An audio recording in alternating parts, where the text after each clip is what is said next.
Hello everyone, good evening. मैं शरद यादव एक बार फिर से आप सभी का स्वागत है आपके अपने यूट्यूब चैनल ग्लैंस एकेडमी पर। दोस्तों, आप लोग यूपीएससी 2024 का एग्जाम देने की तैयारी में हैं, जो कि 16 जून को प्रस्तावित है और जिसके लिए विजन 365 निकलती है करंट अफेयर्स विजन आईएएस के द्वारा, जिसमें अप्रैल से लेकर दिसंबर तक का जो पीटी 365 आया था, जिसकी क्लासेस मैंने ऑलरेडी बहुत सारे सब्जेक्ट्स की कराई भी है। जो बची हुई है वो भी मैं जल्दी कराऊंगा और इसी कड़ी में जनवरी से लेकर मार्च 2024 तक का अपडेटेड करंट अफेयर्स आ चुका है क्लासरूम मटेरियल के नाम से विजन आईएएस का।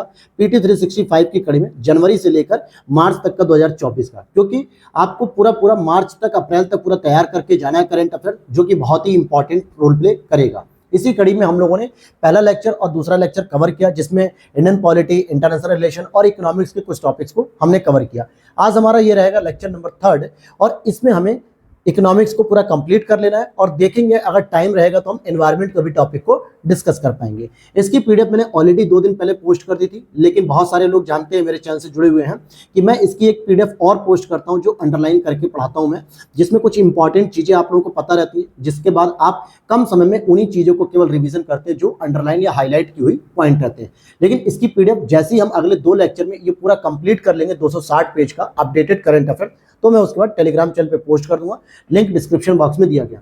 वीडियो अच्छी लगेगी तो लाइक कर देना, चैनल को जो है कि सब्सक्राइब कर लेना और अपने दोस्तों के साथ भी जिनको विजन आईएएस के हिंदी माध्यम में करंट अफेयर्स पढ़ने में दिक्कत हो रही है, नहीं समझ में आ रही है, तो हमारे प्लेटफॉर्म को यूज कर सकते हैं। यहाँ पर जो है कि उनको फ्री ऑफ कॉस्ट पूरी क्लास मिलेगी।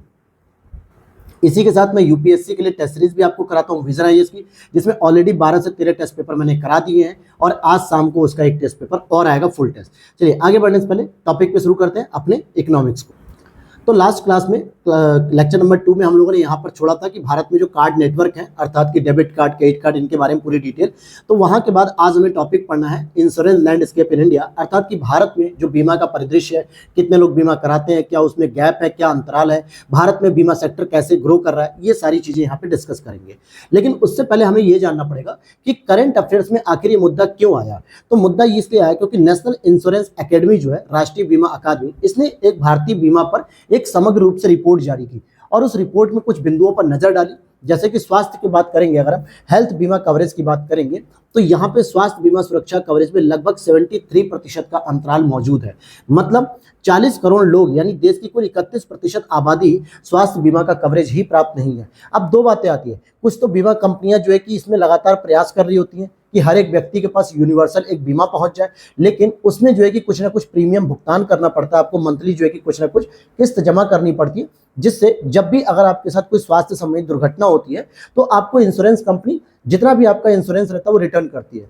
लेकिन बहुत सारे यूथ या बहुत सारी फैमिली को या तो इसके बारे में जानकारी नहीं होती है, अगर होती भी है तो उनकी उतनी अच्छी इनकम नहीं होती है कि जिससे वो एक बड़ा बीमा इंश्योरेंस क्लेम कर सके। इस वजह से भी यहाँ पे 31%, लगभग 40 करोड़ लोग जो है कि हेल्थ इंश्योरेंस लेते ही नहीं है। और इस अंतराल को भी अगर आप देखोगे तो लगभग 26 से लेकर 35 वर्ष की आयु के बीच में जीवन बीमा सुरक्षा अंतराल लगभग 87% है और मृत्यु बीमा सुरक्षा अंतराल लगभग 90% है। कहने का मतलब हो गया कि यूथ ज्यादा इंटरेस्टेड नहीं है 26 से लेकर 35 वर्ष। उन्हें लगता है कि जो भी हमारे पास पैसा है, आज का जीवन है, आज जो भी हमें खर्च करना करो, कहीं भी हमें इन्वेस्टमेंट करने की आवश्यकता नहीं है जो बीमा संबंधित चीजों को लेकर प्रेफर कर रहे हो। इस वजह से जो है कि इसमें अंतराल देखने को मिलता है। वहीं आप देखोगे कि एक प्राकृतिक आपदा बीमा होता है जिसमें 95% आबादी के पास प्राकृतिक आपदा से सुरक्षा का बीमा कोई कवरेज है ही नहीं।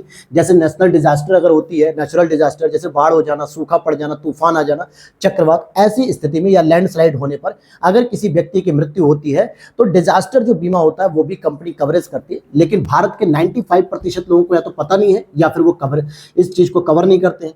पेंशन और एन्युटी की बात करें तो 24% कर्मी ही केवल कर्मचारी सेवानिवृत्ति योजनाओं से पंजीकृत है, क्योंकि वो सर्विस सेक्टर में होते हैं और उन्हें पता है कि रिटायरमेंट होने के बाद हमें एक पेंशन के तौर पे बीमा मिलना चाहिए, यानी कि कुछ ना कुछ प्राइस मिलते रहना चाहिए, और इस वजह से वो लोग केवल कर पाते हैं, वो भी 24%। फसल बीमा की बात करोगे तो फसल बीमा में किसानों की जो संख्या 6.1% से घटकर, मतलब 6.1 करोड़ लोगों से घटकर 2023 में 5.2 करोड़ रह गई। लेकिन अब किसान भी क्या, किसान की इनकम जो है कि दोगुनी होने का जो वादा किया गया था शायद वो पूरी नहीं हो पाई है, जिसकी वजह से महंगाई बढ़ जाने पर किसानों के पास अब इतना पैसा नहीं बचता है कि वो फसल बीमा करा सकें, या वो अब इसके प्रति इच्छुक नहीं होते, इसलिए इनकी भी संख्या में कमी देखने को मिली है। तो ओवरऑल मैं अगर कहूं तो बीमा सेक्टर में आपने ये जो अभी तक पढ़ा पिछले 2 मिनट में, एक कंक्लूड फॉर्म में कह सकते हैं कि बीमा सेक्टर में किसी प्रकार का कोई खास सुधार देखने को नहीं मिला। अब यूपीएससी क्या करेगी, सीधे एक प्रश्न रखेगी, क्या बीमा सेक्टर की जो रिपोर्ट आई है नेशनल इंश्योरेंस एकेडमी के द्वारा, क्या उसमें यह कहा गया कि बीमा क्षेत्रों में जो है कि ग्रोथ देखने को मिल रही है, काफी अच्छा सुधार देखने को मिला है? तो ऐसा नहीं होगा। लेकिन और भी अगर हम चीजें देखें वर्ल्ड स्तर पे, तो कुल प्रीमियम राशि की बात करें कि जितने करोड़ रुपए का अभी तक बीमा हुआ है भारत में, उस मामले में आप देखोगे भारत 2021 में वैश्विक बीमा बाजार में 10वें स्थान पर था। और बीमा पहुंच या पैठ की बात करें तो 2001-2 से लेकर 2.7% थी, लेकिन अब 2021-22 तक लेकर 4.2% होगी। अगर इसमें देखा जाए पिछले 20 सालों का रिकॉर्ड, तो कहीं ना कहीं ग्रो कर रहा है। लेकिन यूपीएससी ऐसा ट्रेंड अगर पूछेगा तो आपको ईयर वाइज देगा, कंपैरिजन करने को देगा कि क्या पिछले 10 सालों में या पिछले 1 दशक या 2 दशक की अपेक्षा वर्तमान में बीमा इंडस्ट्री ग्रो कर रही है, तो हम कहेंगे बिल्कुल, क्योंकि धीरे धीरे लोगों में जागरूकता भी आ रही है, धीरे धीरे लोगों के पास इनकम भी बढ़ रही है, तो वो कहीं ना कहीं बीमा करा रहे हैं। लेकिन पिछले 20 सालों का कंपैरिजन मैं बता रहा हूं, अभी लेटेस्ट जो ईयरली रिपोर्ट आ रही है इसमें तो ग्रो नहीं देखने को मिल रही, हमें ग्रो देखने को नहीं मिल रही है। वहीं अगर आप बीमा घनत्व की बात करोगे, डेंसिटी, तो 2001-2 में लगभग 11.1 अमेरिकी डॉलर था, जो कि 2021-22 में बढ़ के $91 हो चुका है।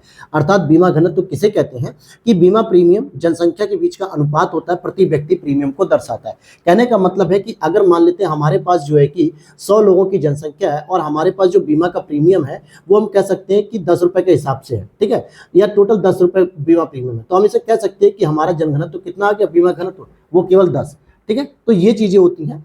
भारत में बीमा क्षेत्र को रेगुलेट कौन करता है, तो देखिए बीमा जो एक्ट है 1938, इसके तहत इसके लिए एक विधायी फ्रेमवर्क बनाया गया कानूनी निकाय के रूप में, जिसमें IRDAI, जिसको हम इन शॉर्ट इरडा कह देते हैं, भारतीय बीमा विनियामक विकास प्राधिकरण, जो कि एक वैधानिक निकाय है और सभी प्रकार की जो बीमा कंपनियां हैं, बीमा इंश्योरेंस करने वाली जो कंपनियां हैं, सेक्टर है, इनको रेगुलेट करने का काम IRDAI का होता है, यानी इरडा भी इसे हम कह सकते हैं। और जो इसका प्रमुख कार्य होता है कि बीमा व्यवसाय, पुनर्बीमा व्यवसाय का विनियमन और प्रसार और वृद्धि को सुनिश्चित करना, कि किस प्रकार से लोगों के बीच में जो है कि बीमा के बारे में, इंश्योरेंस के बारे में लोगों को जागरूकता लाए, लोगों को अधिक से अधिक कनेक्ट करें, और अगर किसी प्रकार का जो है कि धोखा या फ्रॉड वगैरह किया जा रहा है तो ऐसे में उस बीमा इंश्योरेंस कंपनी के खिलाफ एक्शन भी लिया जाएगा इरडा के द्वारा।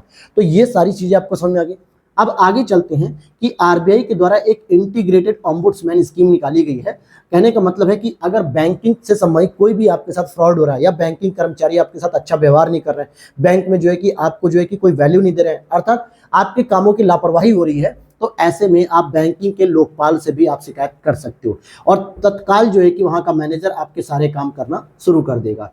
तो इसके बारे में और जानकारी कवर करते हैं। आरबीआई ने लोकपाल योजना की एक वार्षिक रिपोर्ट जारी की 2022-23 में। क्या कहा गया कि 2022-23 में अगर आप देखोगे तो लगभग 2022-23 के दौरान ORBIO, इसका मतलब क्या है कि ऑम्बुड्समैन आरबीआई ऑफिस के रूप से, यानी कि जो आरबीआई का ऑम्बुड्समैन ऑफिस है इसके पास और सीआरपीसी के पास लगभग 7 लाख शिकायतें दर्ज हुई। कहने का मतलब है कि जैसे जैसे आरबीआई ने लोकपाल विधेयक लाया या लोकपाल योजना बनाई कि अब आरबीआई का भी एक ऑम्बुड्समैन होगा जो गाइडेंस करेगा, तो ऐसे में जितनी भी जनसंख्या इन बैंकिंग कर्मचारियों से कई बार प्रताड़ित होती थी कि अभी लंच का समय चल रहा है, अभी सर्वर नेटवर्क नहीं है, अभी कैश नहीं है, अभी प्रिंटिंग मशीन खराब है, ये नॉर्मल प्रॉब्लम्स हैं। और इनकी वजह से जब लोग अवेयर हुए और इन प्रॉब्लम्स का समाधान इन्होंने क्या निकाला कि आरबीआई के ऑम्बुड्समैन पे लगातार क्लेम करना शुरू किया, लगातार शिकायतें, और ऐसे में बैंकिंग कर्मचारियों ने फिर रेगुलरिटी दिखाई और रेगुलरिटी के साथ अपने कामों को करना शुरू किया। तो 7 लाख शिकायतें लगभग हुई। अच्छी बात यह है कि 85.64% शिकायतें डिजिटल मोड में प्राप्त हुई हैं, अर्थात कहीं ना कहीं जो वित्तीय समावेशन के साथ जो डिजिटली रूप से जो है कि अवेयर किया जा रहा है आरबीआई और सरकारों के द्वारा, अब लोग डिजिटली बैंक में बैठे बैठे ही वहीं कर्मचारी के सामने ही दिखाते हुए कि देखो मैं आपकी शिकायत ऑनलाइन मोड में अप्लाई कर रहा हूँ तुरंत, ताकि जो कर्मचारी है वो तुरंत थोड़ा सा डर का पैदा हो माहौल और वो जल्दी जल्दी उस एम्प्लॉय के सारे काम कर सके। तो ये भी चीजें हैं। वहीं अगर आप देखोगे 98% शिकायतों का निपटारा भी किया गया। कहने का मतलब है कि कहीं ना कहीं ऑम्बुड्समैन का जो ऑफिस है आरबीआई का लोकपाल वो काम कर रहा है और लोगों को इसकी सहायता भी मिल रही है। इसी तरीके से 2021 के बारे में अगर आप बात करोगे तो आप देखोगे कि RBIOS, इसका मतलब क्या है, सिंपल है कि offices of the RBI ombudsman को आरबीआई के वैकल्पिक शिकायत निवारण AGR के फ्रेमवर्क के रूप में 2021 में शुरू किया गया था, आरबीआई ने किया था, जिसका प्रमुख कार्य है कि आरबीआई के तहत जितनी भी विनियमित संस्थाएं, चाहे वो बैंकिंग हो, चाहे वो रूरल डेवलपमेंट बैंक के हो, चाहे किसी प्रकार की बैंक हो, इनके द्वारा प्रदान की जाने वाली सेवाओं और ग्राहकों की शिकायतों का शीघ्र और लागत प्रभावी तरीके से समाधान किया जाएगा। कैसे किया जाएगा? ठीक है, कैसे किया जाएगा कि जितना जल्दी से जल्दी हो सके और जो है कि जिसका खर्च बहुत ही कम हो। लेकिन किन संस्थाओं का? जो आरबीआई से रेगुलेट होती हैं। अब यहाँ पे आरबीआई के पहले की 3 लोकपाल योजनाएं भी एकीकृत की गई हैं। जैसे अभी हमने पढ़ा ना कि एकीकृत जो रिपोर्ट आई है एकीकृत लोकपाल की, जो 2022-23 की, इससे पहले 3 अलग अलग संस्थाएं काम करती है जिसको इंटीग्रेट किया गया। वो 3 संस्थाएं कौन सी थी? तो बैंकिंग लोकपाल योजना 2006, गैर बैंकिंग वित्तीय कंपनी अर्थात की जो एनबीएफसी के लिए होता था, ठीक है, नॉन बैंकिंग फाइनेंस कंपनी, इनके लिए लोकपाल योजना 2018 एंड डिजिटल लेन देन के लिए लोकपाल योजना 2019। तो 2006, 2018, 2019 के इन तीनों प्रावधानों को एकीकृत करते हुए जो है कि एकीकृत लोकपाल योजना शुरू कर दी गई है और इसके द्वारा ग्राहकों की जो शिकायतें होती हैं उनका समाधान निःशुल्क रूप में किया जाता है। किसी भी प्रकार का कोई चार्ज नहीं लिया जाता है। आप बैंक में बैठे बैठे अगर मान लीजिए इस एकीकृत लोकपाल योजना का प्रयोग करके यानी ओम्बुड्समैन योजना का प्रयोग करके आप अगर अपनी शिकायतों का जो है कि मतलब आवेदन करते हैं शिकायत के लिए, तो आपसे कोई फीस वगैरह नहीं ली जाती ऑनलाइन पोर्टल पर। ये फ्री होती है और इसका जो विजन है, टारगेट है कि एक राष्ट्र एक लोकपाल के विजन को समर्थन करना, अर्थात बैंकिंग से संबंधित जितने भी जो संस्थाएं उन सबको एकीकृत करके एक लोकपाल बनाया जाएगा। तो यहाँ पर आपने समझ लिया कि आरबीआई क्या कर रही है और कैसे लोकपाल योजना आई, कब आई और इसका क्या क्या इम्पैक्ट पड़ता है। अगर हम कवरेज की बात करें तो सामान्यतः इसमें जितने भी वाणिज्यिक बैंक हैं, जिसमें कमर्शियल बैंक जिसे कहते हैं, जैसे एक्सिस बैंक हो गया, एचडीएफसी बैंक हो गया, पीएनबी हो गया, एसबीआई हो गया, आईसीआईसी हो गया, इन सभी बैंकों को कवरेज करेगा क्योंकि ये सभी आरबीआई के द्वारा रेगुलेट होते हैं। वहीं क्षेत्रीय ग्रामीण बैंक जिसको हम लोग आरआरबी भी कहते हैं क्योंकि ये भी आरबीआई के द्वारा रेगुलेट होते हैं, रीजनल रूरल बैंक, ठीक है, क्षेत्रीय ग्रामीण बैंक। साथ ही साथ जो अनुसूचित प्राथमिक शहरी सहकारी बैंक होते हैं या फिर 50 करोड़ रुपए या उससे अधिक के जमा आकार करने वाले जो गैर अनुसूचित सहकारी बैंक है प्राथमिक शहरी स्तर पे, इनको भी रेगुलेट किया जाता है आरबीआई के द्वारा और ऐसे बैंकों के लिए लोकपाल की सुविधा दी जाती है। दूसरा, अगर आपसे किसी प्रकार की एनबीएफसी कंपनी जो है कि आपको परेशान कर रही है, एनबीएफसी, ठीक है, नॉन बैंकिंग फाइनेंस कंपनी या गैर बैंकिंग वित्तीय कंपनी, या फिर जिसकी परिसंपत्ति का आकार अगर 100 करोड़ रुपए या उससे अधिक का है तो भी आप उसके खिलाफ शिकायत कर सकते हो। फिर भुगतान प्रणाली पेमेंट सिस्टम के सभी भागीदार, जैसे मान लीजिए पेमेंट से रिलेटेड हो, पेटीएम हो गया, फोन पे हो गया, गूगल पे हो गया, इसके जितने भी भागीदार हैं, एक तो बैंक हो गया भागीदार, एक यूपीआई भागीदार हो गया और एक आपका प्लेटफॉर्म हो गया जो एप्लीकेशन है, इन तीनों के खिलाफ आप कंप्लेन भी कर सकते हो। वहीं क्रेडिट इंफॉर्मेशन जो कंपनियां होती है जो स्पेशली क्रेडिट के बारे में जो है कि क्रेडिट कार्ड के बारे में इंफॉर्मेशन देती हैं, तो इनसे रिलेटेड भी आप इनकी शिकायतें कर सकते हो। तो आपको माइंड क्लियर हो गया कि आप किस किस बैंक की शिकायतें कर सकते हो। आरबीआई अपने एक या एक से अधिक अधिकारियों को लोकपाल और उप लोकपाल के रूप में नियुक्त कर सकता है जिसका कार्यकाल अधिकतम 3 वर्ष का होता है, इससे ज्यादा इनका कार्यकाल नहीं होता है। तो यहाँ पे ये बातें क्लियर होगी। अब नेक्स्ट हमारा जो टॉपिक था वो कुछ खास मुझे इंपॉर्टेंट लगा नहीं, आप इसे पढ़ना चाहो तो पढ़ सकते हो पीडीएफ से, डिस्क्रिप्शन बॉक्स में टेलीग्राम चैनल पे मैंने पोस्ट कर दिया। नेक्स्ट अगर हम बात करेंगे कि national bank for financing infrastructure and development अर्थात राष्ट्रीय अवसंरचना वित्त पोषण और विकास बैंक, तो यहां पर अब हम देखेंगे कि राष्ट्रीय अवसंरचना वित्त पोषण और विकास बैंक देखने से ही लग रहा है कि कोई ऐसी इंफ्रास्ट्रक्चर होगी जो नेशनल लेवल की होगी और उसको फंडिंग करने के लिए डेवलपमेंट एक बैंक खोली जा रही है। यहां से आपको टॉपिक समझ में आ गया। आ जाइए, केंद्रीय वित्त मंत्री कौन है? निर्मला सीतारमण जी। इन्होंने national bank for financing infrastructure and development की प्रदर्शन की समीक्षा के लिए एक आयोजित बैठक की गई थी, अर्थात जो बैठक आयोजित की गई थी उसकी अध्यक्षता की और जिन्होंने कुछ मुख्य बिंदुओं पर नजर डाली या उन पर बात की, जैसे दीर्घकालिक अवसंरचना वित्त ऋण। अब जैसे जो लॉन्ग टर्म की जो इंफ्रास्ट्रक्चर होती है उस पर जो है कि फंडिंग करने के लिए बताया गया कि 86,000 करोड़ रुपए से अधिक मूल्य की अवसंरचना परियोजनाओं का वित्त पोषण को मंजूरी दे दी गई। अर्थात जो दीर्घकालिक इंफ्रास्ट्रक्चर होगी उस पर कहा गया कि लगभग 86,000 करोड़ रुपए की जो है कि फंडिंग के लिए मंजूरी दे दी गई और उसमें यह भी कहा कि 50% से स्वीकृत परियोजनाओं के वित्त पोषण 20 से 50 वर्षों की भी होगी। यानी इसी में से आप 50% जो है कि स्वीकृत परियोजनाओं की फंडिंग 20 से 50 वर्षों के लिए रहेगी। दूसरा, सहयोग की बात करेंगे अगर हम, तो यहाँ पे दीर्घकालिक ऋण प्रदान करने के लिए बहुत सारी जो है कि बहुपक्षीय संस्थाओं का सहयोग किया जाएगा। साथ ही साथ सलाहकारी सेवाएं, अर्थात की सलाहकारी सेवाएं प्रदान करने के लिए जो अंतर्राष्ट्रीय वित्त निगम है, जो वर्ल्ड बैंक के अंतर्गत जो आपको पता होनी चाहिए 5 संस्थाएं आती है, एक आईएफसी आती है, ठीक है, जिसका नाम है इंटरनेशनल फाइनेंस कॉर्पोरेशन, ठीक है, और दूसरा एक आता है आईबीआरडी, ठीक, IBRD मतलब international bank for reconstruction development. इस तरीके से 5 संस्थाएं मिलकर वर्ल्ड बैंक का निर्माण करती है। तो उसमें एक सबसे इंपॉर्टेंट होती है IFC, जिसपे सलाह वगैरह ली जा सकती है कि कैसे हम लॉन्ग टर्म के इंफ्रास्ट्रक्चर को डेवलप करें, तो उसमें क्या क्या होना चाहिए, तो ये सहयोग लिया जाएगा।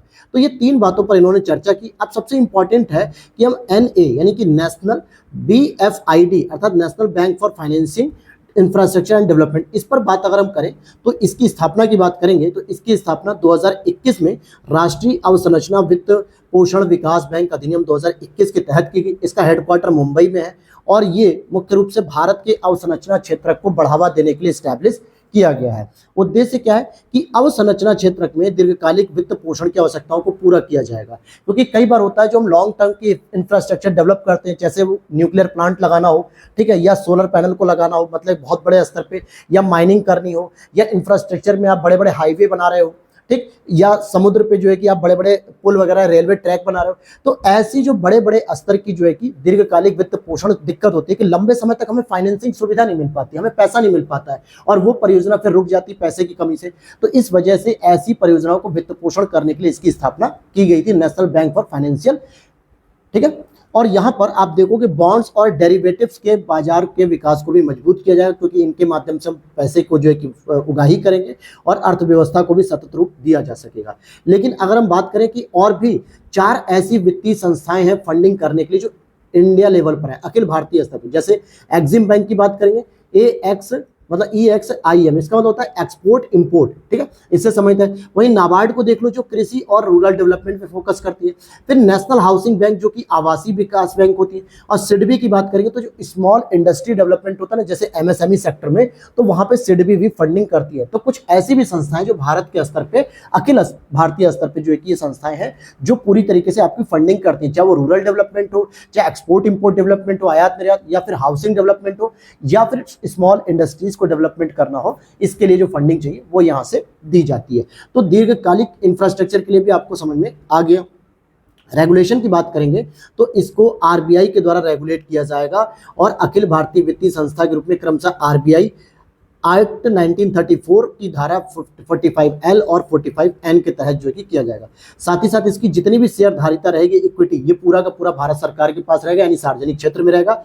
और फिर भी इस अधिनियम में कहा गया कि केंद्र सरकार के पास इसकी कम से कम 26% जो है कि शेयर धारिता होनी ही चाहिए। वर्तमान में तो 100% है। अगर मान लो सरकार इसको बेचना भी चाहे ना, तो कम से कम 26% तो भारत के पास बची रहनी चाहिए, भारत सरकार के पास। तो ये चीजें समझ में आ गई। नेक्स्ट हम बात करेंगे पेंशन से रिलेटेड, अर्थात कि PFRDA यानी pension fund regulatory and development board के बारे में बात करेंगे, अथॉरिटी के बारे में, पेंशन निधि विनियामक और विकास प्राधिकरण।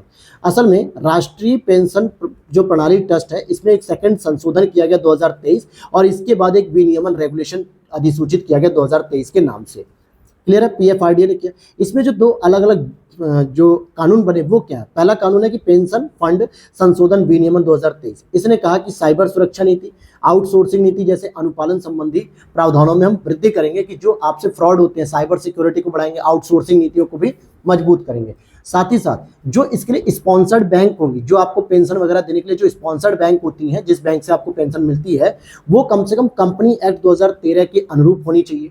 दूसरी बात, सेंट्रल रिकॉर्ड कीपिंग एजेंसी यानी CRA, जो कि अंशदाताओं के हितों की रक्षा करेगी और धोखाधड़ी की रोकथाम भी करेगी। अब अंशदाता कौन है? आप ही तो अंशदाता है। अगर आप सर्विस कर रहे हो, सर्विस के दौरान आप अपनी सैलरी में से NPS कटवाते हो या OPS कटवाते हो, ओल्ड पेंशन स्कीम या न्यू पेंशन स्कीम, या अलग तरीके की जो आपकी जो है कि जो फंडिंग वगैरह जो कटती है अलग अलग, और फिर रिटायरमेंट होने के बाद आपको पेंशन दी जाती है, तो आप हो गए अंशदाता।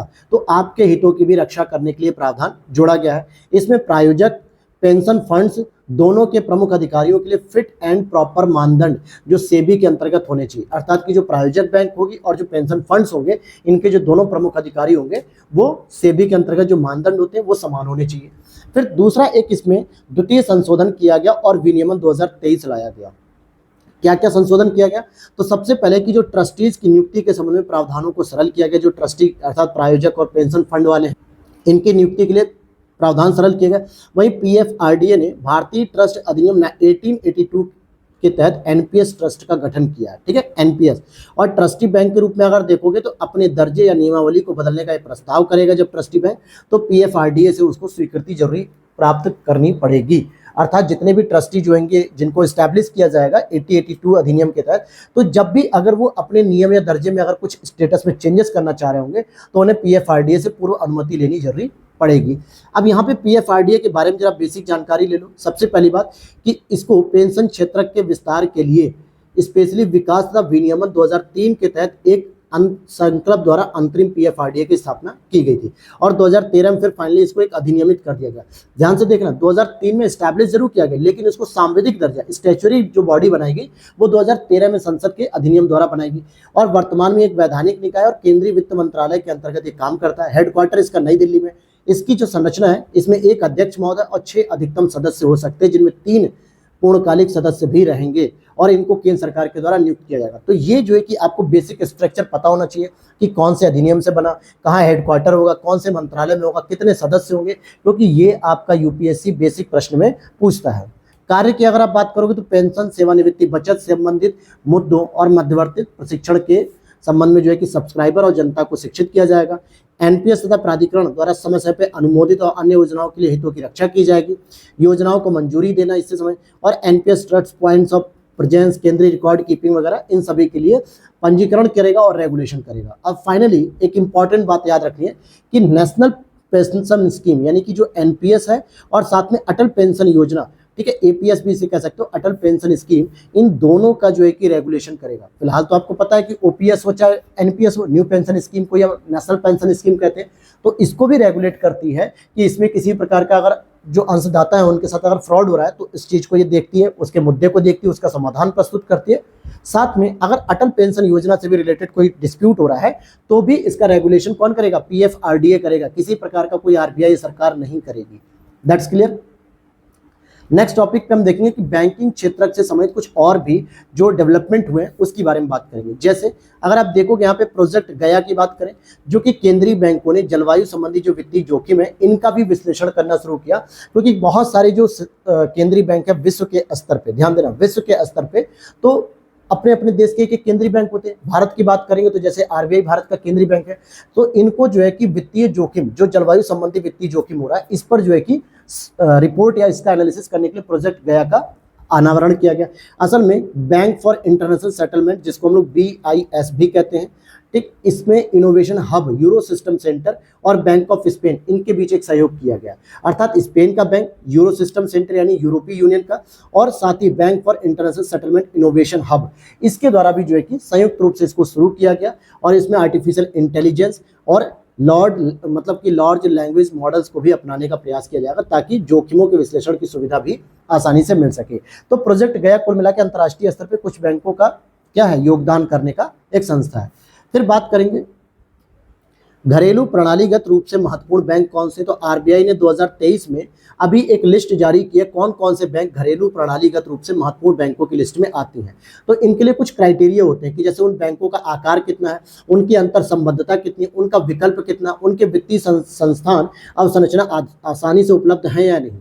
अब आप कहोगे सर ये DSIB किसको कहा जा रहा है, अर्थात कि डोमेस्टिक स्तर पे जो घरेलू प्रणालीगत रूप से महत्वपूर्ण बैंक है वो कौन होंगे? वो ऐसे बैंक होंगे दोस्तों जिनकी इतनी बड़ी संस्था है कि अगर वो विफल हो जाते हैं ना तो पूरी वित्तीय प्रणाली प्रभावित हो सकती है। मैं अगर कहूँ कि SBI बैंक को अगर हम कहें, SBI आज जो है कि भारत का सबसे बड़ा बैंक माना जा रहा है, इसके पास भारत में सबसे अधिक कस्टमर है। मान लेते किसी वजह से, खुदा ना खास्ता, किसी वजह से SBI जो है कि कोलैप्स कर जाए या SBI जो है कि दिवालिया हो जाए, तो सोचिए पूरी की पूरी अर्थव्यवस्था ही बिगड़ जाएगी, पूरी अर्थव्यवस्था प्रभावित होगी। और वहीं छोटे छोटे बैंक, अगर यस बैंक, देना बैंक और लघु बैंक बहुत सारे हैं, अगर ये दिवालिया हो भी जाते हैं तो भारतीय अर्थव्यवस्था को कोई बहुत बड़ा नुकसान नहीं होगा। लेकिन Punjab national bank, SBI bank या फिर आपका सिडबी बैंक, HDFC बैंक, ये सब बड़े बड़े बैंकों की महारत है। यानी कह सकते हो कि ये एक तरीके से जिसे क्या कहेंगे कि बहुत बड़ी जो है कि इसमें मार्केट में SBI या इस सब बड़ी बैंक है कि अगर इनमें किसी प्रकार का नुकसान होता है, दिवालिया होता है या विफल होते हैं तो पूरी की पूरी अर्थव्यवस्था प्रभावित हो जाएगी। तो ऐसे बैंकों को महत्वपूर्ण बैंक की लिस्ट में रखा गया है। इसके लिए आरबीआई ने सबसे पहले 2014 में एक फ्रेमवर्क जारी किया था और इन बैंकों में स्पेशली 5 बकेट्स में रखा जाता है। जैसे SBI को बकेट 4 में रखा गया, HDFC को बकेट 2 में रखा गया, ICICI को बकेट 1 में रखा गया। तो आपने देखा HDFC हो गया, ICICI हो गया, SBI, ये सब महत्वपूर्ण बैंकिंग लिस्ट में आते हैं और इसकी शुरुआत 2014 से ही आरबीआई लगातार कर रहा है और इसने 2023 की भी एक रिपोर्ट जारी की। फिर आगे मॉडल आधारित ऋण प्रक्रिया की बात करेंगे, तो आरबीआई गवर्नर ने बैंकों और एनबीएफसी को मॉडल आधारित एल्गोरिदम लैंडिंग यानी कि ऋण देने की प्रति सचेत किया है। जो ऑनलाइन जो है कि पीयर टू पीयर लैंडिंग हो रही है ना, उसमें क्या होता है, बहुत बार उधार देने और उधार लेने वालों की आईडी रिवील नहीं हो पाती, आईडी जो है कि डिस्क्लोज होती है और ये पता ही नहीं चलता किसने उधार लिया किसने नहीं। ऐसे में इसीलिए कहा जा रहा है कि ग्राहक बनाने, ग्राहक के क्रेडिट आकलन, ऋण मंजूरी, ऋण वितरण, ऋण वसूली और संबंधित ग्राहक सेवा के लिए डिजिटल प्रौद्योगिकियों का उपयोग किया जाएगा। इसके लिए फायदा क्या मिलेगा कि वित्तीय समावेशन बढ़ेगा, ऋण एप्लीकेशन पर तेजी से कार्रवाई हो सकेगी, फिनटेक के साथ सहयोग बढ़ेगा। फिनटेक का मतलब क्या है, अभी मैं आपको आगे इसके बारे में डिटेल से बताऊंगा। फिनटेक का मतलब होता है फाइनेंशियल टेक्नोलॉजी, अर्थात वित्त के आदान प्रदान के लिए जो आप टेक्नोलॉजी का प्रयोग करते हो उसको कहा जा रहा है। और नए ऋण उत्पादों को लॉन्च करने में भी आसानी हो सकेगी, लेकिन इसके कुछ जोखिम भी है, जैसे पर्याप्त सूचना अगर उपलब्ध नहीं है तो ऐसे में सटीक विश्लेषण करना कठिन हो जाएगा। एल्गोरिदम पूर्वाग्रह से युक्त निर्णय दे सकता है और सभी वर्गों को इसका लाभ नहीं मिलेगा, क्योंकि जिसके पास एंड्रॉयड फोन नहीं है, आईफोन नहीं है या जो स्मार्टफोन नहीं रख रहे हैं, ऐसे में वो ग्रामीण जनता, वो आदिवासी जनता, वो महिलाएं या जिनके पास फोन ही नहीं है, जिन्होंने आज तक बटन वाले कीबोर्ड वाले जो है कि केवल देखे हैं कीपैड वाले मोबाइल, तो ऐसे लोग जो है कि इन सुविधाओं का लाभ नहीं ले पाएंगे और ये पीछे रह जाएंगे। तो ये कुछ चुनौतियां हैं। अब यहाँ पे हमारा जो नेक्स्ट टॉपिक शुरू होगा कि payment system and financial market, अर्थात भुगतान प्रणाली कैसे होगी और वित्तीय बाजार। भुगतान प्रणाली का मतलब था बीओपी, अर्थात बैलेंस ऑफ पेमेंट, जो कि अंतर्राष्ट्रीय स्तर पे बाजार की कितनी देनदारी और कितनी लेनदारी है, ये सारी चीज डिस्कस करता है। लेकिन इसमें पहला टॉपिक मुझे कुछ खास नहीं लगा, भारत बिल पेमेंट सिस्टम, क्योंकि इसमें कोई यूपीएससी लेवल का प्रश्न नहीं बन रहा था, इसलिए मैंने इसको स्किप किया। आप पढ़ सकते हो इसे। लेकिन यहाँ पर एक पेमेंट एग्रीगेटर करके कभी कभी प्रश्न आ सकता है, छोटा सा 1 वर्ड से पूछ लेगा, जैसा यूपीएससी का ट्रेंड है कि पेमेंट एग्रीगेटर किससे संबंधित है। तो आप देखोगे जैसे जस्ट पे, जोहो, डीसेंट्रो, ये सब पेमेंट एग्रीगेटर हैं और इनको लाइसेंस लेने के लिए आरबीआई से अनुमति मिल चुकी है कि अब इनको लाइसेंस मिल जाएगा। असल में ये क्या फायदा करते हैं, जो ई कॉमर्स साइट्स होती हैं और व्यापारियों को ग्राहकों से अलग अलग प्रकार के भुगतान इंस्ट्रूमेंट को स्वीकार करने की सुविधा देते हैं, जिससे व्यापारियों को अपनी भुगतान प्रणाली अलग अलग नहीं बनानी पड़ती। फॉर एग्जाम्पल, अगर आप अमेजोन से पेमेंट कर रहे हो, यानी अमेजोन से कोई प्रोडक्ट मंगा रहे हो, तो वहां पर देखोगे कि कई सारे ऑप्शन मिलेंगे। अमेजोन पे मिलेगा, यूपीआई पे मिलेगा, गूगल पे मिलेगा, फोन पे मिलेगा, debit card payment system, credit card payment system. तो ये जो सिस्टम डेवलप कर रहा है ना, इसी को पेमेंट एग्रीगेटर्स कहते हैं। अर्थात जितने भी पेमेंट मेथड है उनको एग्रीगेट किया जाए, एक जगह रखा जाए, जिससे अलग अलग दुकानदार जो होते हैं, व्यापारी होते हैं, उन्हें अपनी दुकान के लिए, अपने व्यापार के लिए, अपने सामान को बेचने के लिए अलग अलग अकाउंट नहीं देना पड़ेगा। आप डायरेक्टली जो पेमेंट करते हो पूरा का पूरा पेमेंट एग्रीगेटर के पास पेमेंट जाता है। जिस प्रोडक्ट को आप खरीदते हो वो जिस दुकान का होता है, वहां तक जो है कि पेमेंट एग्रीगेटर क्या करते हैं, उसका पैसा पहुंचा देते हैं। तो ऐसे में हर एक कस्टमर को जो अलग अलग सिस्टम नहीं ऑपरेट करना पड़ता, ना ही किसी व्यापारी को करना पड़ता। तो इससे क्या होता है, आप यहाँ पे देखोगे कि जब भी ग्राहक भुगतान करते हैं तो पेमेंट एग्रीगेटर क्या करते हैं, इस पेमेंट को एकत्र करते हैं और उन्हें व्यापारियों को हस्तांतरित कर देते हैं। कभी ऐसा हुआ है कि आपने एडिडास के जूते खरीदे, नाइकी की जो है कि शर्ट खरीदी, लेवाइस की पैंट खरीदी और कोई और भी सामान लिया अलग अलग ब्रांड के, तो नो डाउट वो अलग अलग ऑनर बेच रहा होगा। लेकिन आप जब पेमेंट करते हो तो आपसे एक फाइनल पेमेंट का एक ही स्टेप होता है, या तो आप फोन पे यूज कर लो, गूगल यूज कर लो, यूपीआई यूज कर लो, डेबिट कार्ड यूज करो, क्रेडिट कार्ड यूज करो, या फिर अमेजोन पे यूज करो। तो आप ऐसा तो नहीं है ना कि नाइकी वाले को अलग पेमेंट करते हो, एडिडास वाले को अलग करते हो, लेवाइस वाले को अलग कर रहे हो, पूमा वाले को अलग कर रहे हो, ऐसा तो पेमेंट नहीं होता। तो ये सारी सुविधा मिलती है पेमेंट एग्रीगेटर के माध्यम से मिलती है, जिसमें मेन कंपनी आपकी जस्पे है, जोहो है और डीसेंट्रो, और इसे अब आरबीआई से लाइसेंस मिल चुका है। ठीक है, अनुमति मिल गई है। क्लियर हो गई ये बात। तो ये वर्ड एकदम याद रखना आप लोग, क्योंकि अगर किसी प्रकार से घुमा के ये प्रश्न पूछा जाएगा तो उम्मीद करता हूं चीजें आपको क्लियर हो रही होंगी, तो अब आप कर पाओगे। डिसइन्वेस्टमेंट की बात करेंगे, बेनिवेश करना, जिसको आम भाषा में लोग क्या कहते हैं कि सरकारी खजाने को बेच देना। कई बार आप लोग लगातार वर्तमान सरकार पे आरोप सुनते होंगे कि भारत सरकार ने रेल बेच दिया, भेल बेच दिया, सेल बेच दिया, गेल बेच दिया, टाटा बेच दिया, सब बेच दिया। ऐसा सुनते हो ना कि बीएसएनएल बेच दिया। तो क्या होता है बेचना, इसी को हम डिसइन्वेस्टमेंट कहते हैं। लेकिन इसके भी कुछ क्राइटेरिया होते हैं। ये 4 चरणों में अलग अलग तरीके से बेचने की प्रोसीजर होती है। कभी कभी ये डिसइन्वेस्टमेंट करना जो है कि भारत सरकार के लिए या भारतीय कोष के लिए बेहतर माना जाता है। क्यों, अब यहाँ पर देखते हैं। केंद्र सरकार मौजूदा वित्त वर्ष के लिए जो निर्धारित इसने विनिवेश लक्ष्य रखा है उसको प्राप्त करने में विफल हो जाएगी, क्योंकि इनका टारगेट है कि 2024 का जो वित्तीय वर्ष चल रहा है 23-24 का, इसमें लगभग 51,000 करोड़ रुपए हमें कमाने हैं कुछ सामानों को बेच के, ताकि उसको हम आगे यूज कर पाए। अभी मैं बताऊंगा उसका क्या योगदान होगा, लेकिन अभी तक केवल हम लोग चल रहे हैं कहाँ पे, लगभग मार्च तक का ही करंट अफेयर्स है, तो वहां तक आप देखोगे अभी तक केवल 10,000 करोड़ रुपए ही जुटा पाएंगे। तो ऐसा इन्हें लग रहा है कि ये शायद इस बार इस लक्ष्य को प्राप्त नहीं कर पाए। तो वो सब तो बात की चीज है, पहले हमें ये देखना है कि विनिवेश होता क्या है, डिसइन्वेस्टमेंट क्या होता है। जब सरकार या कोई भी संस्था किसी कंपनी की अपनी हिस्सेदारी को बेचती है, जब सरकार क्या करती, कोई सरकार हो या कोई संस्था हो किसी कंपनी में अपनी हिस्सेदारी को बेचती है, तो उसे हम विनिवेश कहते हैं, जिसमें 3 अलग अलग तरीके होते हैं। पहला होता है माइनॉरिटी विनिवेश, यानी कि बहुत कम विनिवेश करना, अर्थात सरकार का जो है कंपनी में 51% का होल्डिंग बनी रहती है, अर्थात पूरा का पूरा 51% जो शेयर इक्विटी है वो सरकार के पास रहती है, इसलिए वो अभी भी सार्वजनिक संस्था के रूप में 49% तक बेच सकते हो। दूसरा मेजॉरिटी निवेश की अगर हम बात करें तो इसमें भी सरकार जो है कि कंपनी में जितना भी बेचेगी, लेकिन कम से कम इतना बेचेगी कि माइनॉरिटी हिस्सेदारी बनाए रखेगी, अर्थात कुल मिला के घूम फिर के 51% तो बनाए रखना है। दूसरा एक ऑप्शन होता है पूर्ण निजीकरण, यानी सरकार पूरा का पूरा 100% हिस्सेदारी निजी क्षेत्र पर यानी प्राइवेट सेक्टर को ही बेच दे, और फाइनली उसका कोई नियंत्रण या स्वामित्व तो अब सरकार का उस संस्था के ऊपर नहीं रह जाएगा। तो ये वाली बातें आपको समझनी थी। अब यहाँ पे इसका महत्व क्या होता है, क्यों किया जाता है। पहली चीज फिस्कल डेफिसिट, अर्थात राजकोषीय बोझ को कम किया जाए, ताकि प्राप्त धन का उपयोग करके हम राजकोषीय घाटे के लिए जो वित्त पोषण किया जाता है ना, फंडिंग की जाती है। जैसे हमें अपने घाटे को निपटाना है तो हम या तो विदेशों से धन ले लें, लेकिन असल में फिर वो एक घाटा बनेगा, क्योंकि हम उसको ब्याज भुगतान करेंगे ना, और ब्याज भुगतान हर साल एक घाटा बन जाता है, तो हम उसके लिए वित्त पोषण कर रहे होते हैं। या फिर स्वास्थ्य और शिक्षा पर भी उत्पादक क्षेत्रों के संसाधनों का आवंटन बढ़ा सकते हैं। सार्वजनिक क्षेत्र के उपक्रमों का उनकी क्षमता से कम उपयोग के चलते भी हम विनिवेश करते हैं, जिसका सीधा एग्जाम्पल है BSNL। आप लोग देखोगे पहले BSNL था, भारत संचार निगम लिमिटेड, लेकिन 2014-15 के बाद से BSNL जो है कि लगातार ठप होता जा रहा है। अब उसमें चाहे तो सरकार का योगदान हो, चाहे वहां के कर्मचारियों का योगदान हो, क्योंकि अब उनकी क्षमता बहुत कम हो गई है, और ऐसे में वो चाहते हैं कि पूरा का पूरा इसे सोल्ड आउट कर दिया जाए। ठीक है, और आगे अगर हम बात करते हैं कि प्रतिस्पर्धात्मक और बाजार अनुशासन को बढ़ावा दिया जाए, ताकि नई नई कंपनियां जो है कि मार्केट में आए और ये कंपटीशन को क्रिएट करें। तो ये सारी चीजें हैं। विनिवेश के तरीके को अगर आप देखोगे कैसे विनिवेश करती है सरकार, तो इसके तरीकों में अगर आप देखोगे तो यहाँ पर सबसे पहले IPO होता है, अर्थात कि इनिशियल पब्लिक ऑफरिंग, अर्थात प्रारंभिक सार्वजनिक पेशकश। जो गैर सूचीबद्ध CPSE होती है ना, CPSE क्या होती है इसको आपको पता होना चाहिए।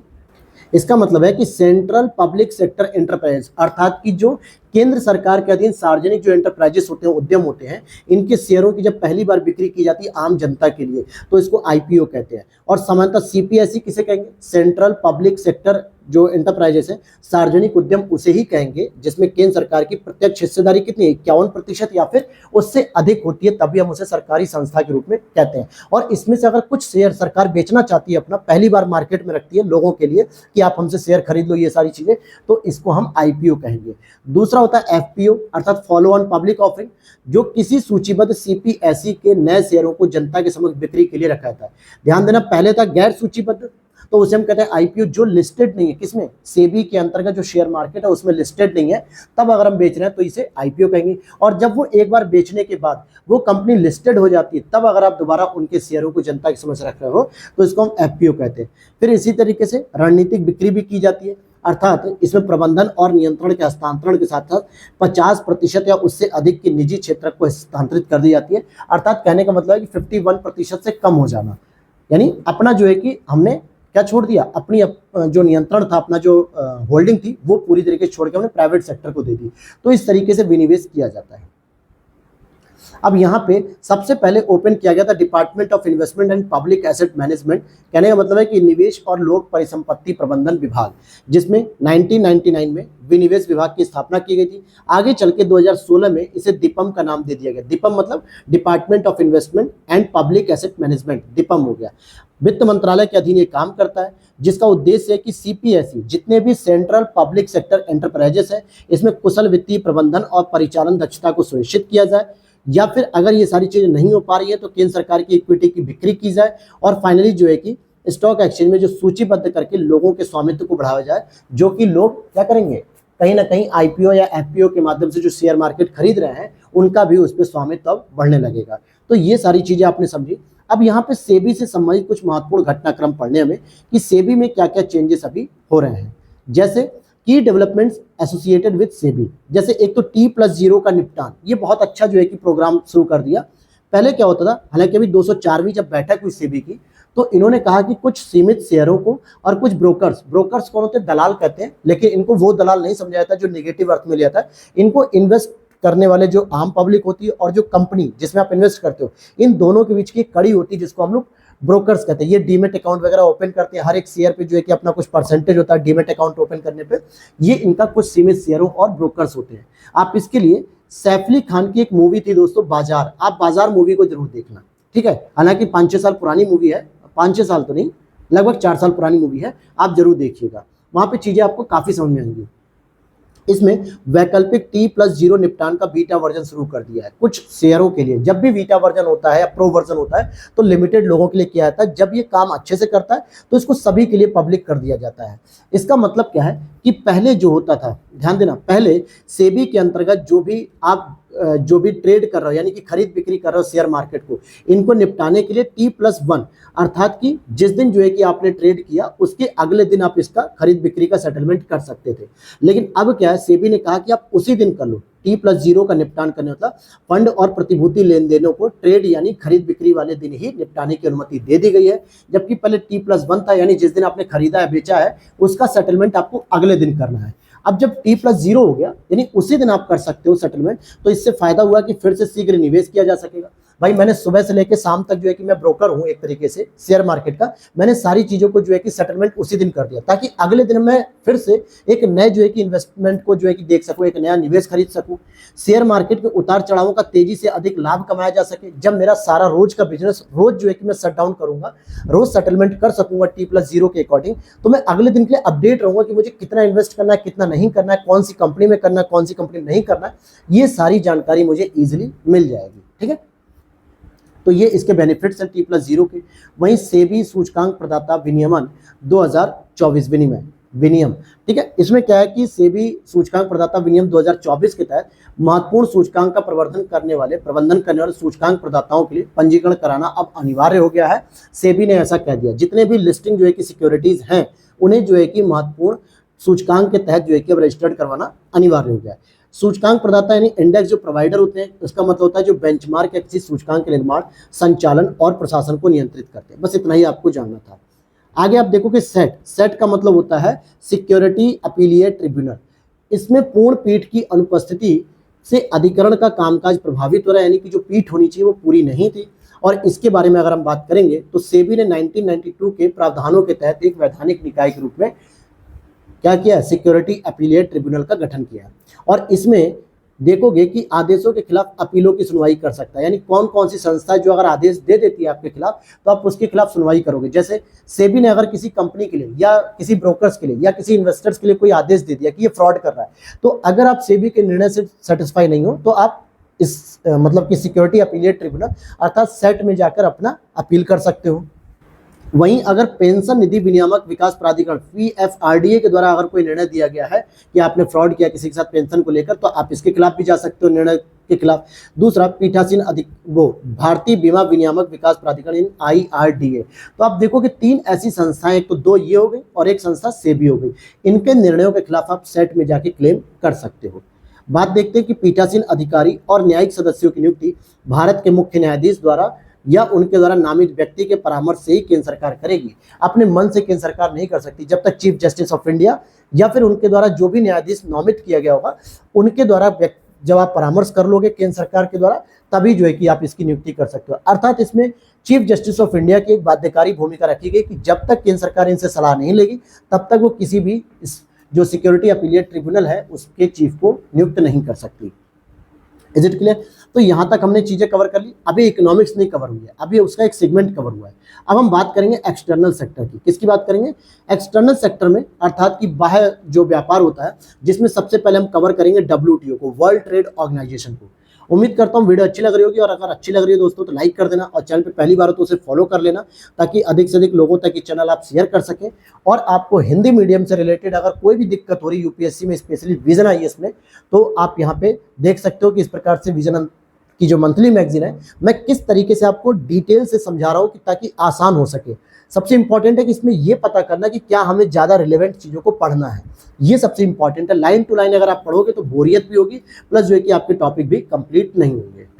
तो सबसे पहले अब यहाँ पर आपको समझना होगा डब्ल्यूटीओ के बारे में। सबसे पहले क्या समझना है आपको कि डब्ल्यूटीओ एक अंतर्राष्ट्रीय संगठन तो है ही है, और इसका प्राथमिक उद्देश्य होता है कि सभी सदस्य देशों के लाभ के लिए ओपन ट्रेड को सुगम बनाया जाए, अर्थात जो अंतर्राष्ट्रीय स्तर पर जो व्यापार किया जाता है एक देश से दूसरे देश में, उसको सुगम बनाया जाए। और इसकी स्थापना की बात की जाएगी तो स्थापना में आप देखोगे कि 1 जनवरी 1995 को इसकी स्थापना की गई थी, जबकि इससे पहले ये गेट के नाम से जाना जाता था, फिर इसी को रिप्लेस कर दिया गया।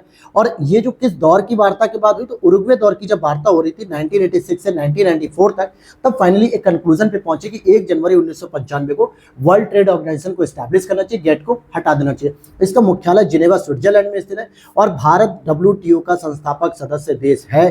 कई बार ये पूछा जाता है, तो याद रखना भारत संस्थापक सदस्य देश है डब्ल्यूटीओ का। क्लियर है।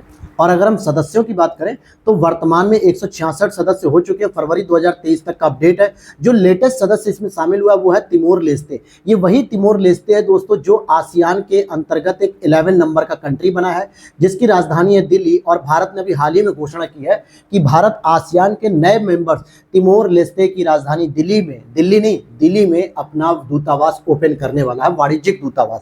तो जी हाँ, 166 सदस्य हो गए।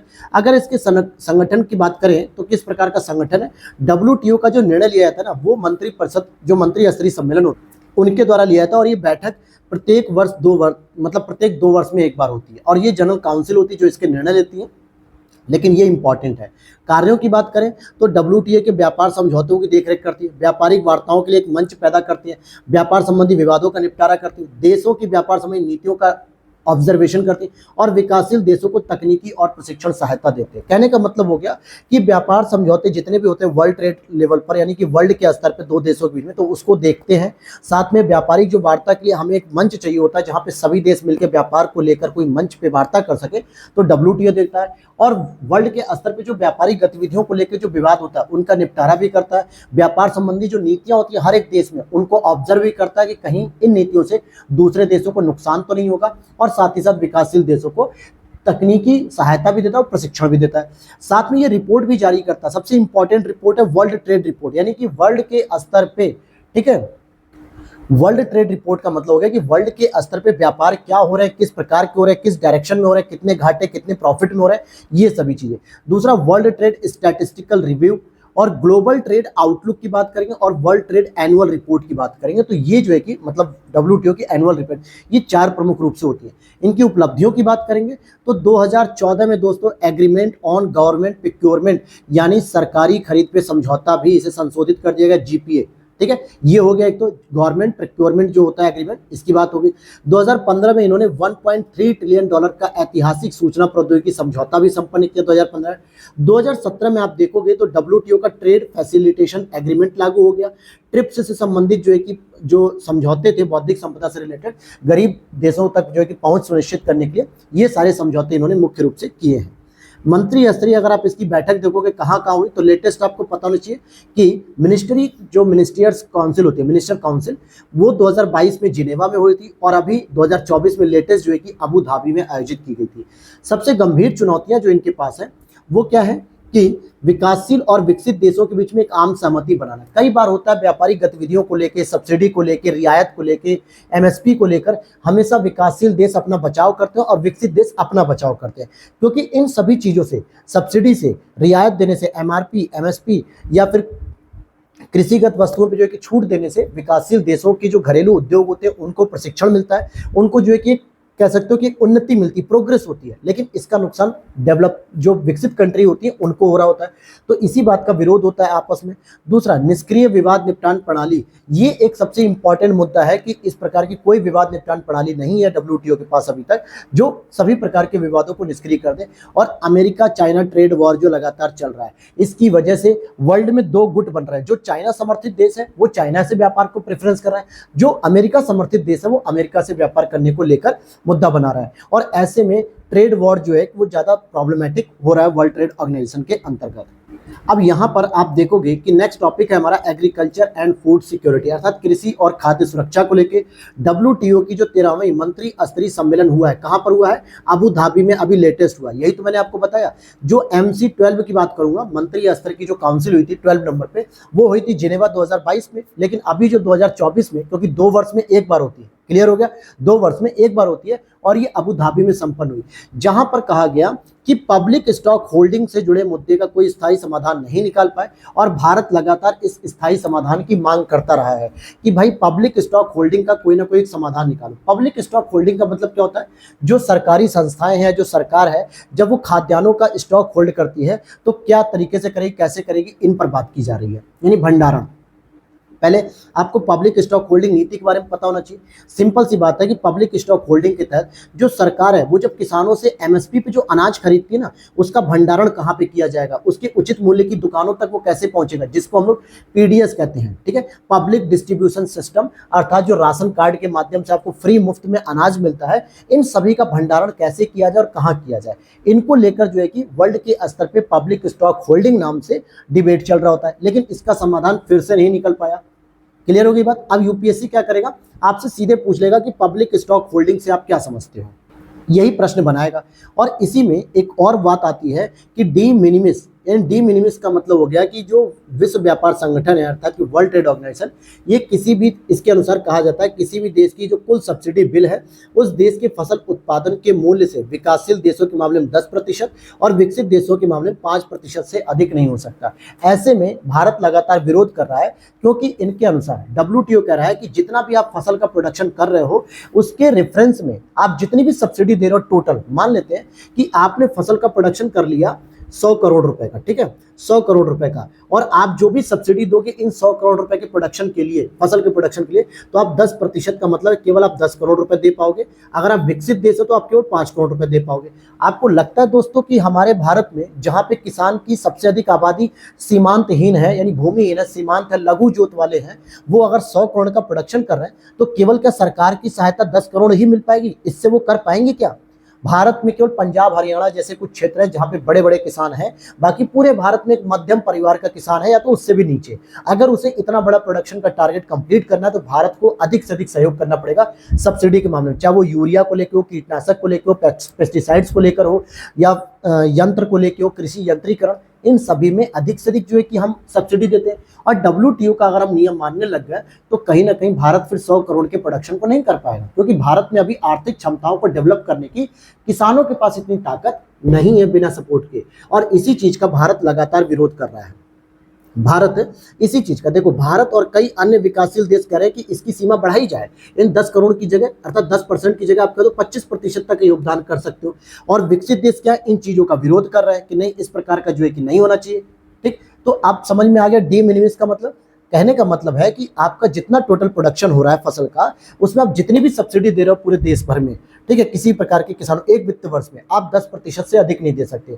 और ऐसा विकसित देश तो झेल लेंगे भाई। विकसित देश में हर एक किसान जो है कि बहुत एडवांस लेवल का है, उसके पास पर कैपिटा इनकम या उसकी इनकम इतनी है कि वो सारे के सारे संसाधनों को बिना सब्सिडी के भी खरीद लेगा। लेकिन भारत में अभी किसान इतना संपन्न नहीं हुआ है दोस्तों। आज भी वो अपनी बेटी की शादी करता है तो अपने खेतों को गिरवी रखता है, अपनी पगड़ी को गिरवी रखता है। ऐसे देश में आप उम्मीद करते हो बिना सब्सिडी के क्या वो किसानी कर पाएगा, खेती किसानी हो पाएगी? बिल्कुल नहीं हो सकती। तो इसी चीज का भारत भी विरोध करता है कि डी मिनिमिस की लिमिट को या तो बढ़ाओ, अदरवाइज कम तो बिल्कुल मत करो। ठीक है, बढ़ाने की मांग करता है। समझ में आ गया डी मिनिमिस क्या होता है, पब्लिक स्टॉक होल्डिंग। उम्मीद करता हूं चीजें समझ में आ गई होगी। इसी पे एक पीस क्लॉज भी एक टॉपिक है जिसपे भारत का क्या रुख है। पीस क्लॉज जो कि बाली इंडोनेशिया में जब 9वें मंत्री स्तरीय सम्मेलन हुआ था WTO का, तो यहाँ पर इन्होंने खाद्य सुरक्षा को ध्यान में रखते हुए पब्लिक स्टॉक होल्डिंग के लिए एक पीस क्लॉज का प्रावधान दिया था। भारत ने मांग की है कि भाई पब्लिक स्टॉक होल्डिंग का एक स्थायी समाधान चाहिए। पीस क्लॉज वगैरह ये सब खाली विकसित देशों के चोचले हैं, और हमें क्या चाहिए, पीस क्लॉज से काम नहीं चलेगा, हमें चाहिए सीधा पब्लिक स्टॉक होल्डिंग का स्थायी समाधान। और इसी में आप देखोगे WTO के अंतर्गत ही एक G33 यानी कि ग्रुप 33 का मतलब ये 33 देशों का एक समूह है जो 13वें मंत्री स्तरीय सम्मेलन से पहले कृषि व्यापार को बढ़ाने का आह्वान करता है। इस समूह में अगर आप देखोगे वर्तमान में 47 देश हैं, और ये सब फ्रेंड्स ऑफ स्पेशल प्रोडक्ट्स के मामले में जानते हैं, यानी कि फ्रेंड्स ऑफ स्पेशल प्रोडक्ट्स के मामले में विकासशील देशों का एक गठबंधन है कृषि वस्तुओं के लिए जो घरेलू बाजार को सीमित तरीके से खोलने का समर्थन करते हैं, जिसमें भारत भी आता है, चाइना भी आता है और इंडोनेशिया वगैरह देश आते हैं। तो उम्मीद करता हूँ ये टॉपिक अब आप पूरी तरीके से समझ गए होंगे। अब इसी पे हम फिशरीज सब्सिडीज एग्रीमेंट को लेंगे। जैसे मत्स्य पालन के लिए एग्रीमेंट की जो बात की जा रही है उसके संबंध में कि हम किस प्रकार से इसमें सब्सिडी वगैरह प्रोवाइड कराएं, इन सभी चीज़ों को हमें ध्यान देना है। अगर आप देखोगे कि क्या कहा जा रहा है, जो अभी 13वां जो मंत्री स्तरीय सम्मेलन हुआ है ना, जो सबसे इंपॉर्टेंट है, कई सारे प्रश्न बन सकते हैं। अभी मैंने आपको बता दिया पब्लिक स्टॉक होल्डिंग का मुद्दा आया, फिर आपको जो है कि मैंने डी मिनिमिस का मुद्दा बता दिया, साथ में अबू धाबी में आयोजित हुआ इसके बारे में बताया, डब्ल्यूटीओ के बेसिक स्ट्रक्चर के बारे में बता दिया। तो यहाँ से अगर यूपीएससी कोई भी एक प्रश्न बनाएगा तो उम्मीद करता हूँ इन टॉपिक के अंदर ही रह के एक प्रश्न बनेगा, और अगर आप इन चीज़ों को समझ गए अच्छे से, रिपोर्ट वगैरह कुछ भी बना लेगा तो आपका गलत नहीं होने दूंगा, क्योंकि ये टॉपिक मैं इस तरीके से डील कर रहा हूँ कि आपको समझ में आ जाए। अब इसी में मत्स्य की सब्सिडी पर अंकुश लगाने का किसी एक स्थायी समाधान पर पहुंचने के बिना ही संपन्न हो गया, अर्थात जो ओवर फिशिंग हो रही है, जो ओवर कैपेसिटी अर्थात असंधारी मत्स्य हो रहा है, ऐसी गतिविधियों को बढ़ावा मिल रहा है। तो डब्ल्यूटीओ की जो मीटिंग्स हो रही थी उसमें फिर से कोई स्थायी समाधान हो ही नहीं पाया मत्स्य की सब्सिडी पर लेके। अब यहाँ पे अगर आप बात करोगे मत्स्य की सब्सिडी पर लेके, तो इससे पहले जो 12वें नंबर की वार्ता हुई थी 2022 में जिनेवा में, डब्ल्यूटीओ के 12वें मंत्री स्तरीय सम्मेलन जो हुआ था, जिसको जिनेवा पैकेज के नाम से कहा गया, जिसका उद्देश्य है कि जो हानिकारक सब्सिडी है इस पे अंकुश लगाया जाए। अभी तक इसकी स्वीकृति नहीं हो पाई। इसके लिए डब्ल्यूटीओ के 2/3 सदस्यों की स्वीकृति आवश्यक है, और वर्तमान में आपको पता है कि 166 देश है। कितने? 166 देश है। अगर आप इसका 2/3 भी करोगे तो इसका मतलब हो गया 166 का तिहाई हिस्सा कर लीजिए, तब जाके ये पारित होगा। लेकिन इसे अभी भी 39 देशों ने स्वीकृति नहीं मिली है। और भारत की बात करें तो भारत इस समझौते का हिस्सा नहीं है, यानी कि भारत इस समझौते के अंतर्गत है ही नहीं। ठीक है, ये चीज हो गई। लाभ की बात करेंगे, अगर इसको पारित कर दिया जाए मत्स्य की सब्सिडी वाले समझौते पर, तो लाभ मिलेगा कि अवैध, असूचित और अनियंत्रित मत्स्य की सब्सिडी पर अंकुश लग सकेगा, जिससे समुद्री इकोसिस्टम प्रभावित नहीं होगा। मत्स्य की सब्सिडी पर रोक लगाने से अत्यधिक दोहन के शिकार से मत्स्य स्टॉक को बचाने में मदद मिलेगी, और खुले समुद्र में अनियंत्रित मत्स्यिकी पर दी जाने वाली सब्सिडी का भी प्रतिबंध लगाया जा सकेगा। जिस पर भारत की क्या मांग है? भारत ने सीधे सीधे कहा कि जिन देशों ने अतीत में, मतलब पुराने समय में ज्यादा मत्स्यिकी की है ना, ज्यादा जो है कि भारी मत्स्य की सब्सिडी दी है, जो मत्स्य स्टॉक में कमी के जिम्मेदार हैं, तो उन्हें प्रदूषक द्वारा भुगतान सिद्धांत तथा सामान्य लेकिन विभेदित जिम्मेदारियों तथा एवं संबंधित क्षमताओं के आधार पर सब्सिडी को कम करने का अधिक दायित्व अपने ऊपर लेना चाहिए। कहने का मतलब है कि जो डेवलप्ड कंट्री है, जैसे अमेरिका, यूएस हो गया, कनाडा हो गया, मैक्सिको हो गया, यूरोपीय देश हो गया, जिन्होंने खूब भारी मात्रा में जो है कि मत्स्यिकी पे सब्सिडी दी थी, खूब बड़े बड़े जो है कि स्टॉक जो है कि कमी की, ऐसे में उन्हें प्रदूषक द्वारा भुगतान सिद्धांत, इन सिद्धांतों का पालन करके अपने ऊपर जिम्मेदारी ज्यादा लेनी चाहिए, विकासशील देशों के ऊपर नहीं डालनी चाहिए। दूसरा, भारत ने कहा है कि अपने जल क्षेत्र से अधिक दूर के जल क्षेत्र में मत्स्य में शामिल देशों पर रोक लगाओ। जैसे आपका जो नॉटिकल मील है, 200 नॉटिकल मील का मतलब क्या हो गया? एक्सक्लूसिव इकोनॉमिक जोन जिसे हम कहते हैं। इससे बाहर आप खुले समुद्र में किसी प्रकार की मत्स्यिकी मत करो, क्योंकि वो एक इकोसिस्टम का पार्ट है, उसे सुरक्षित रखो। तीसरा, विकासशील देशों और लघु अर्थव्यवस्थाओं को छूट मिलनी चाहिए, अर्थात मत्स्यिकी क्षेत्र में जो सब्सिडी प्रदान कर रहे हैं इसमें हमें छूट चाहिए, क्योंकि विकसित देश तो अपना सारा काम करके जो है कि आगे बढ़ चुका है, लेकिन विकासशील देश अभी भी पीछे हैं, लघु छोटी छोटी अर्थव्यवस्थाएं अभी भी पीछे हैं, और हमें इस तरीके का छूट मिलनी चाहिए मत्स्यिकी क्षेत्र में सब्सिडी के लिए। Is it clear? अब यहाँ पे आप देखोगे कि हमारा जो नेक्स्ट टॉपिक है आर्थिक सहयोग और विकास संगठन, अर्थात की organisation for economic cooperation and development, OECD। ठीक है, इसकी बात करेंगे। तो क्या कहता है OECD? इसने अभी एक शीर्षक के नाम से रिपोर्ट जारी की, जिसको कहा जाता है औपचारिक रोजगार और कम वेतन वाले कार्य के दुष्चक्रों की समाप्ति। यानी कि जो अनौपचारिक रोजगार है और जो कम वेतन वाले जो कार्यों का दुष्चक्र है ना, उसकी समाप्ति करने से संबंधित एक रिपोर्ट जारी की है। इस रिपोर्ट में ये कहा गया कि अधिकांशतः जो कार्यरत आबादी है वो अनौपचारिक क्षेत्रों में है, अर्थात असंगठित बाजार में। भाई औपचारिक रूप से संगठित क्षेत्र में गवर्नमेंट एम्प्लॉय कितने हैं? लिमिटेड है, गिने चुने हैं। आप भारत में देख लो, बहुत सारे लोग अभी भी असंगठित बाजार में काम करते हैं, और ऐसे परिवार जिनके सभी सदस्य अनौपचारिक क्षेत्र में ही कार्यरत हैं, उनके बच्चों को कार्यस्थल पर अपने माता पिता से जुड़ी सुभेद्यता भी विरासत में मिलती है। कहने का मतलब है कि कई सारे ऐसे परिवार हैं जहां सारे के सारे सदस्य जो है कि असंगठित क्षेत्र में काम कर रहे हैं, और ऐसे में जो भी उनके बच्चे होते हैं ना, वो उन्हें वही बीमारी या वही जो है कि चैलेंजेस मिलते हैं जो उनके पिताजी कार्यस्थल पर देखते हैं, उनकी माता देखती है। ठीक है, तो ये भी एक प्रॉब्लम्स है। रिपोर्ट में सिफारिशें की गई है कि आपको क्या करना चाहिए। पहली चीज कि दोहरे बोझ को कम करना चाहिए और औपचारिक क्षेत्र को बढ़ावा देना चाहिए। जो औपचारिक क्षेत्र होते हैं, जिसमें जो है कि आपकी सामाजिक सुरक्षा हो सके, आपको पेंशन मिल सके, आपके लिए कोई बीमा हो सके, इंश्योरेंस हो सके, ऐसी सुविधाओं पे फोकस किया जाए। अब फोकस करना है आपको OECD पर। इस टॉपिक पे अगर आप फोकस करोगे तो इसका हेडक्वार्टर आपको फ्रांस पेरिस में देखने को मिलेगा। 1961 में स्थापना हुई थी। वर्तमान में 38 देश हैं।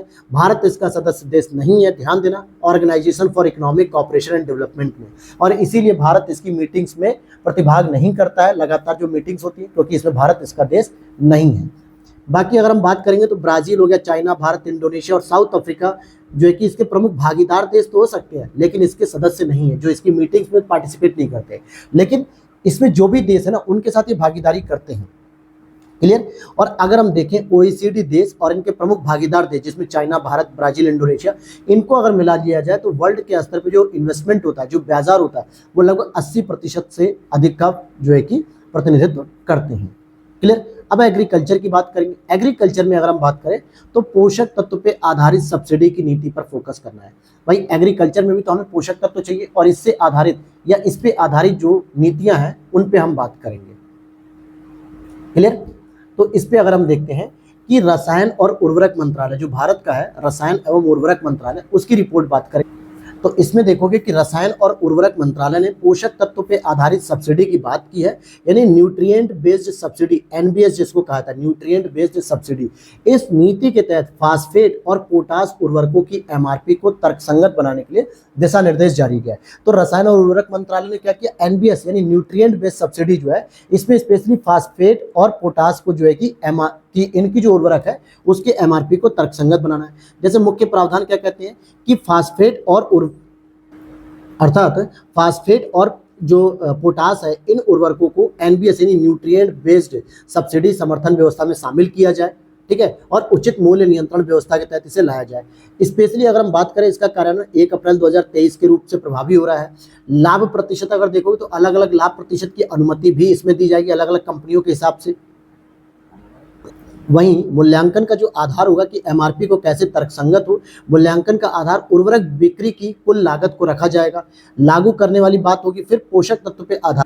अब इससे इंपॉर्टेंट बात ये होगी कि पोषक तत्वों पे आधारित जो एनबीएस है यानी कि न्यूट्रिएंट बेस्ड सब्सिडी है, इसको पहले आपको समझना होगा। और ये क्या कह रहा है कि किसानों को रियायती कीमतों पर उर्वरक उपलब्ध कराने के उद्देश्य से 2010 में एनबीएस नीति को शुरू किया गया। किसको, न्यूट्रिएंट बेस्ड सब्सिडी को शुरू किया गया, 2010 में किया गया था। ठीक, 2025-26 तक इसे लागू करने हेतु मंजूरी दे दी गई थी कि 2010 से लेकर हम 2025-26 तक इसे लागू करेंगे। किस पे, किसानों को रियायती कीमतों पे उर्वरक उपलब्ध कराई जाएगी। और इसका जो आधार था वो था आवश्यक वस्तु अधिनियम 1955 के तहत उर्वरक नियंत्रण आदेश 1985 के अंतर्गत इसे तैयार कर दिया गया था, जिसमें न्यूट्रिएंट बेस्ड सब्सिडी में 25 ग्रेड के पोटास और फास्फेट उर्वरकों के लिए लागू है, जिसमें डीएपी जिसे हम कहते हैं डाई अमोनियम फास्फेट, म्यूरेट यानी कि एमओपी हो गया, मोनो अमोनियम फास्फेट हो गया, ट्रिपल सुपर फास्फेट हो गया, इन सभी को इसमें शामिल किया गया है। फाइनली जो है कि सरकार ने ये कहा कि पोटास और फास्फेट उर्वरक के प्रत्येक प्राथमिक पोषक तत्व जैसे कि नाइट्रोजन, फास्फेट, पोटास, सल्फर पे हम सब्सिडी एक निश्चित दर पे देंगे प्रति किलोग्राम के हिसाब से। यानी सीधी सीधी बात कह दी गई है। तो सरकार ने स्पष्ट कर दिया है कि भाई जो पोटास और जो फास्फेट होते हैं इनके भी तो कुछ प्राथमिक पोषक तत्व होते हैं, जिसमें नाइट्रोजन है, फास्फेट है, पोटाश है या फिर सल्फर, इन पे जो है कि सब्सिडी की एक निश्चित दर जो है कि घोषणा करती है रुपए प्रति किलोग्राम के आधार पर। तो सबसे इंपॉर्टेंट प्रश्न बन सकता है कि जो फास्फेट है और जो पोटास है इनके जो है कि प्राथमिक पोषक तत्व कौन से, प्राइमरी न्यूट्रिएंट जो है कि कौन से एलिमेंट्स होते हैं, वो आपको पता होने चाहिए। 4 प्रकार के होते हैं। ठीक है। अब यहाँ पे आगे हम बात करेंगे, नेक्स्ट पैक्स की बात करेंगे। पैक्स अर्थात प्राइमरी एग्रीकल्चर क्रेडिट सोसाइटी, ये जो है कि ग्रामीण स्तर पे, जमीनी स्तर पे ग्रामीण क्षेत्रों में ऋण प्रदान करने की सबसे महत्वपूर्ण संस्था है, जिसके लिए ऋण का जो है कि पूरा पैकेजिंग जो होती है सेंट्रल, डिस्ट्रिक्ट, स्टेट लेवल पे और फिर नाबार्ड वगैरह होती है। तो पैक्स ये होता है। समझते हैं पूरी डिटेल से कि प्राथमिक कृषि ऋण समितियां, अगर आप देखोगे कि कृषि को ऋण देने वाली ये ऐसी समितियां जो सबसे पहले स्तर पे काम करती, पहली लाइन में खड़ी रहती हैं। तो पैक्स के विस्तार और आधुनिकीकरण के लिए कई पहले आरंभ की गई हैं। इसका मतलब होता है कि विस्तार के लिए पहल क्या की, गोदामों और अन्य कृषि अवसंरचनाओं के लिए लगभग 500 नए पैक्स की आधारशिला रखी गई। 500 नए, 18,000 पैक्स का कंप्यूटरीकरण करने के लिए एक प्रोजेक्ट को शुरू किया गया। और पैक्स के कंप्यूटरीकरण का जो प्रोजेक्ट है ये केंद्र प्रायोजित योजना होगी, जिसके लिए 13,000 पैक्स को कंप्यूटरीकरण फिर किया जाएगा। सरकार का ये लक्ष्य है कि चालू अवस्था वाले। ठीक, इसमें अगर आप देखोगे तो इसके लिए सहकारी मंत्रालय के द्वारा राष्ट्रीय सहकारी डेटाबेस का उद्घाटन भी किया गया और पैक्स के बारे में पूरी जानकारी आप देख लीजिए। जरा आप देखोगे, पहले मैं स्ट्रक्चर चलिए मैं पहले यही बताता हूँ कि पैक्स एक सहकारी ऋण संरचना में जमीनी स्तर की शाखाएं हैं जो कि अल्पावधि वाले ऋण देते हैं। कौन से वाले? अल्पावधि वाले। तो जरा इसको समझ लो। जैसे मान लो यहाँ पे सहकारी कृषि ऋण संरचना है और कृषि को ऋण कौन देता है? सबसे शीर्ष संस्था कौन सी है? नाबार्ड है। नाबार्ड क्या करेगी? डायरेक्ट किसानों के हाथ में पैसा देती है क्या? बिल्कुल नहीं देती। नाबार्ड जो है कि इन संस्थाओं का ही जो है कि सहयोग करती है। इन संस्थाओं के माध्यम से ही किसानों तक या ग्रामीण अर्थव्यवस्था तक लोन पहुंचा सकती है। आपको ये पता है कि कृषि व्यवस्था अर्थात कृषि के डेवलपमेंट और एग्रीकल्चर के डेवलपमेंट के साथ साथ रूरल डेवलपमेंट, ग्रामीण विकास के लिए नाबार्ड सबसे शीर्ष संस्था है जो ऋण को प्रोवाइड करती है, लेकिन डायरेक्ट किसानों में आके नहीं बांटती बल्कि वो इन संस्थाओं का प्रयोग करती है। अगर आपको अल्पावधि ऋण लेना है तो भाई राज्य या केंद्रीय सहकारी बैंक, जिसको हम लोग कह सकते हैं स्टेट के स्तर पर जो है कि कोऑपरेटिव बैंक्स होंगे, सहकारी बैंक, फिर उसके बाद वो पैसा जो है कि आएगा जिला स्तर पे, जिला सहकारी बैंकों के पास आएगा। इसके बाद जो है कि वो पैसा आएगा प्राथमिक कृषि ऋण सोसाइटी के पास और ये डायरेक्टली जो है कि किसानों और गांवों तक इस पैसे को पहुंचाएंगे ताकि वो ऋण के माध्यम से वहां का विकास हो सके। अगर आपको दीर्घकालिक ऋण लेना है तो आपको दो फॉलो करने होंगे, एक तो राज्य या केंद्रीय स्तर पे, फिर प्राथमिक सहकारी कृषि ग्रामीण बैंक। सीधे सीधे इसमें फिर पैक्स का जो रोल ही नहीं है। अगर आप देखो इसकी फुल फॉर्म में नाबार्ड की तरह इसकी स्पेलिंग मिल रही है कि नहीं मिल रही है? नाबार्ड, जैसे आप देखोगे CCARDB या PCARDB, तो कहने का मतलब हो गया कि इसमें नाबार्ड अगर दीर्घकालिक संरचना को फॉलो कर रहा है लोन के लिए तो आपको दो स्टेप्स फॉलो करने होंगे। अगर आप अल्पकालिक के लिए हो तो पैक्स तक आना ही पड़ेगा। तो पैक्स का इंपॉर्टेंस समझ में आ गया। अब बात आएगी कि पैक्स को हम किस कंपनी के तहत खोलेंगे। तो भाई पैक्स एक सहकारी समिति अधिनियम के तहत रजिस्टर्ड है, जिसको हम कहते हैं रजिस्ट्रेशन, मतलब कि registrar of cooperative societies, registrar of cooperative societies अर्थात सहकारी समितियों का रजिस्ट्रार, जो इनके काम को जो है कि देखरेख करते हैं। जिसमें SCB अर्थात की स्टेट लेवल पे या फिर DCCB अर्थात की जो डिस्ट्रिक्ट लेवल पर बैंक है, ये भी राज्य सहकारी सोसाइटी के तहत पंजीकृत होते हैं, लेकिन इनको ऑपरेट कौन करता है? इनको रेगुलेट करता है RBI। परंतु पैक्स जो है कि बैंकिंग विनियमन अधिनियम 1949 के दायरे से बाहर है, अर्थात इसे RBI रेगुलेट नहीं करता। अब अंतर समझो जरा, यहाँ पे जो प्रश्न बन सकता है कि स्टेट लेवल के जो बैंक है ना, स्टेट लेवल के यानी कि राज्य या केंद्रीय सहकारी बैंक या जिला केंद्रीय सहकारी बैंक है, ये दोनों ही जो सहकारी समितियों का रजिस्ट्रार होता है वहां पे रजिस्टर्ड भी होते हैं और RBI के द्वारा रेगुलेट होते हैं। लेकिन पैक्स जो है कि बैंकिंग अधिनियम जो RBI करती है 1949, इसके तहत ये ऑपरेट या रेगुलेट नहीं होते, लेकिन इनका रजिस्ट्रेशन आपके RCS के पास होता ही होता है। क्लियर है? अब यहाँ देखोगे DCCB और SCCB के माध्यम से नाबार्ड क्या करती है? पुनर्वित्त करती है, यानी रीफाइनेंसिंग करती है, अर्थात ग्रामीण विकास के लिए और किसानों के विकास के लिए, कृषि विकास के लिए नाबार्ड क्या करती है? अपने पैसे को स्टेट तक पहुंचाती है, स्टेट से डिस्ट्रिक्ट तक और डिस्ट्रिक्ट से पैक्स तक पहुंचने। ये अल्पकालिक ऋण के लिए होता है और दीर्घकालिक ऋण के लिए भी इनका प्रयोग किया जाता है। क्लियर हो गई बात? अब जैसे कार्य के रूप में अगर आप देखोगे तो किसानों को मुख्य रूप से ग्रामीण को अल्पावधि वाले ऋण प्रदान किए जाते हैं, जैसे किसान को बीज, उर्वरक, कीटनाशक वगैरह उपलब्ध कराने के लिए दिए जाते हैं।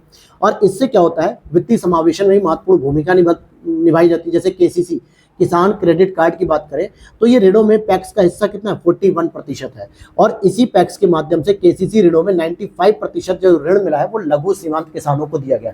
कहने का मतलब हो गया कि जो KCC दिया गया किसान क्रेडिट कार्ड, जिसकी शुरुआत 1998 में की गई थी, उसमें पैक्स का हिस्सा 41% है। अगर 100% जो है कि किसानों को ऋण मिला है तो उसमें लगभग 41% योगदान किसका है? पैक्स संस्थाओं का है। तो सोचिए आधे के आसपास जो है कि योगदान पैक्स कर रही है। ठीक है, इसीलिए पैक्स इंपॉर्टेंट होता है और यहां से प्रश्न पूछे भी जाते हैं।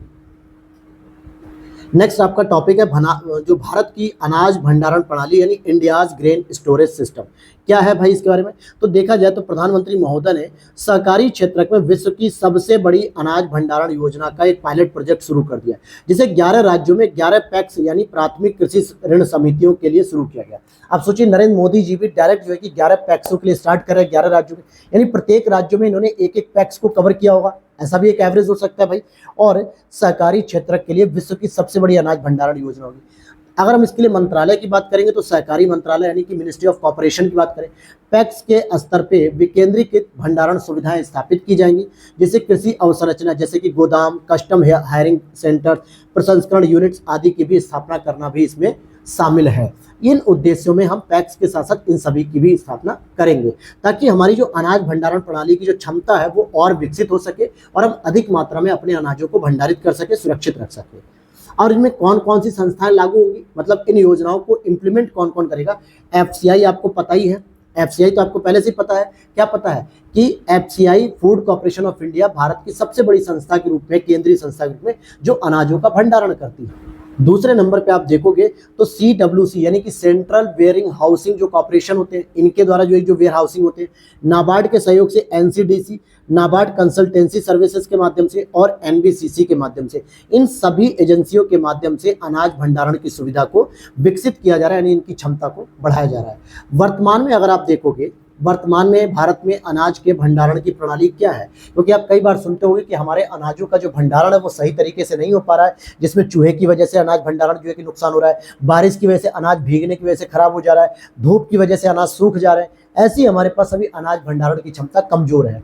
उसमें लघु किसानों द्वारा जो भंडारण किया था 60 से 70% अभी भी पारंपरिक तरीकों से किया था, जैसे मोराई, मिट्टी की कोठी आदि बना के जो है कि भंडारित कर दी जाती है। आज भी आप देखोगे कि गांव में जो है कि अगर बहुत अधिक मात्रा में गेहूं वगैरह उत्पन्न हुआ, पैदा हुआ, धान वगैरह, तो वो लोग सामान्यतः जो मिट्टी का जो कोठार होता है, या आप अपने भाषा में कह भी सकते हो कि गोल्डा, ड्रम, कुछ भी कह दीजिए, कोठार वगैरह, उसमें भर के रख देते हैं। अब उस मिट्टी में कीड़े अगर लग गए बाई चांस किसी वजह से, या इन्फेक्शन हो गया, तो सारी की सारी फसल नष्ट हो जाएगी।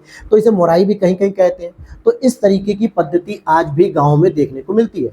लेकिन सरकार के स्तर पर क्या क्या भंडारण होता है, तो सरकार के स्तर पे एफसीआई भंडारण करती है सबसे पहले, जिसको 1965 के संसद के एक अधिनियम से स्टैब्लिश किया गया।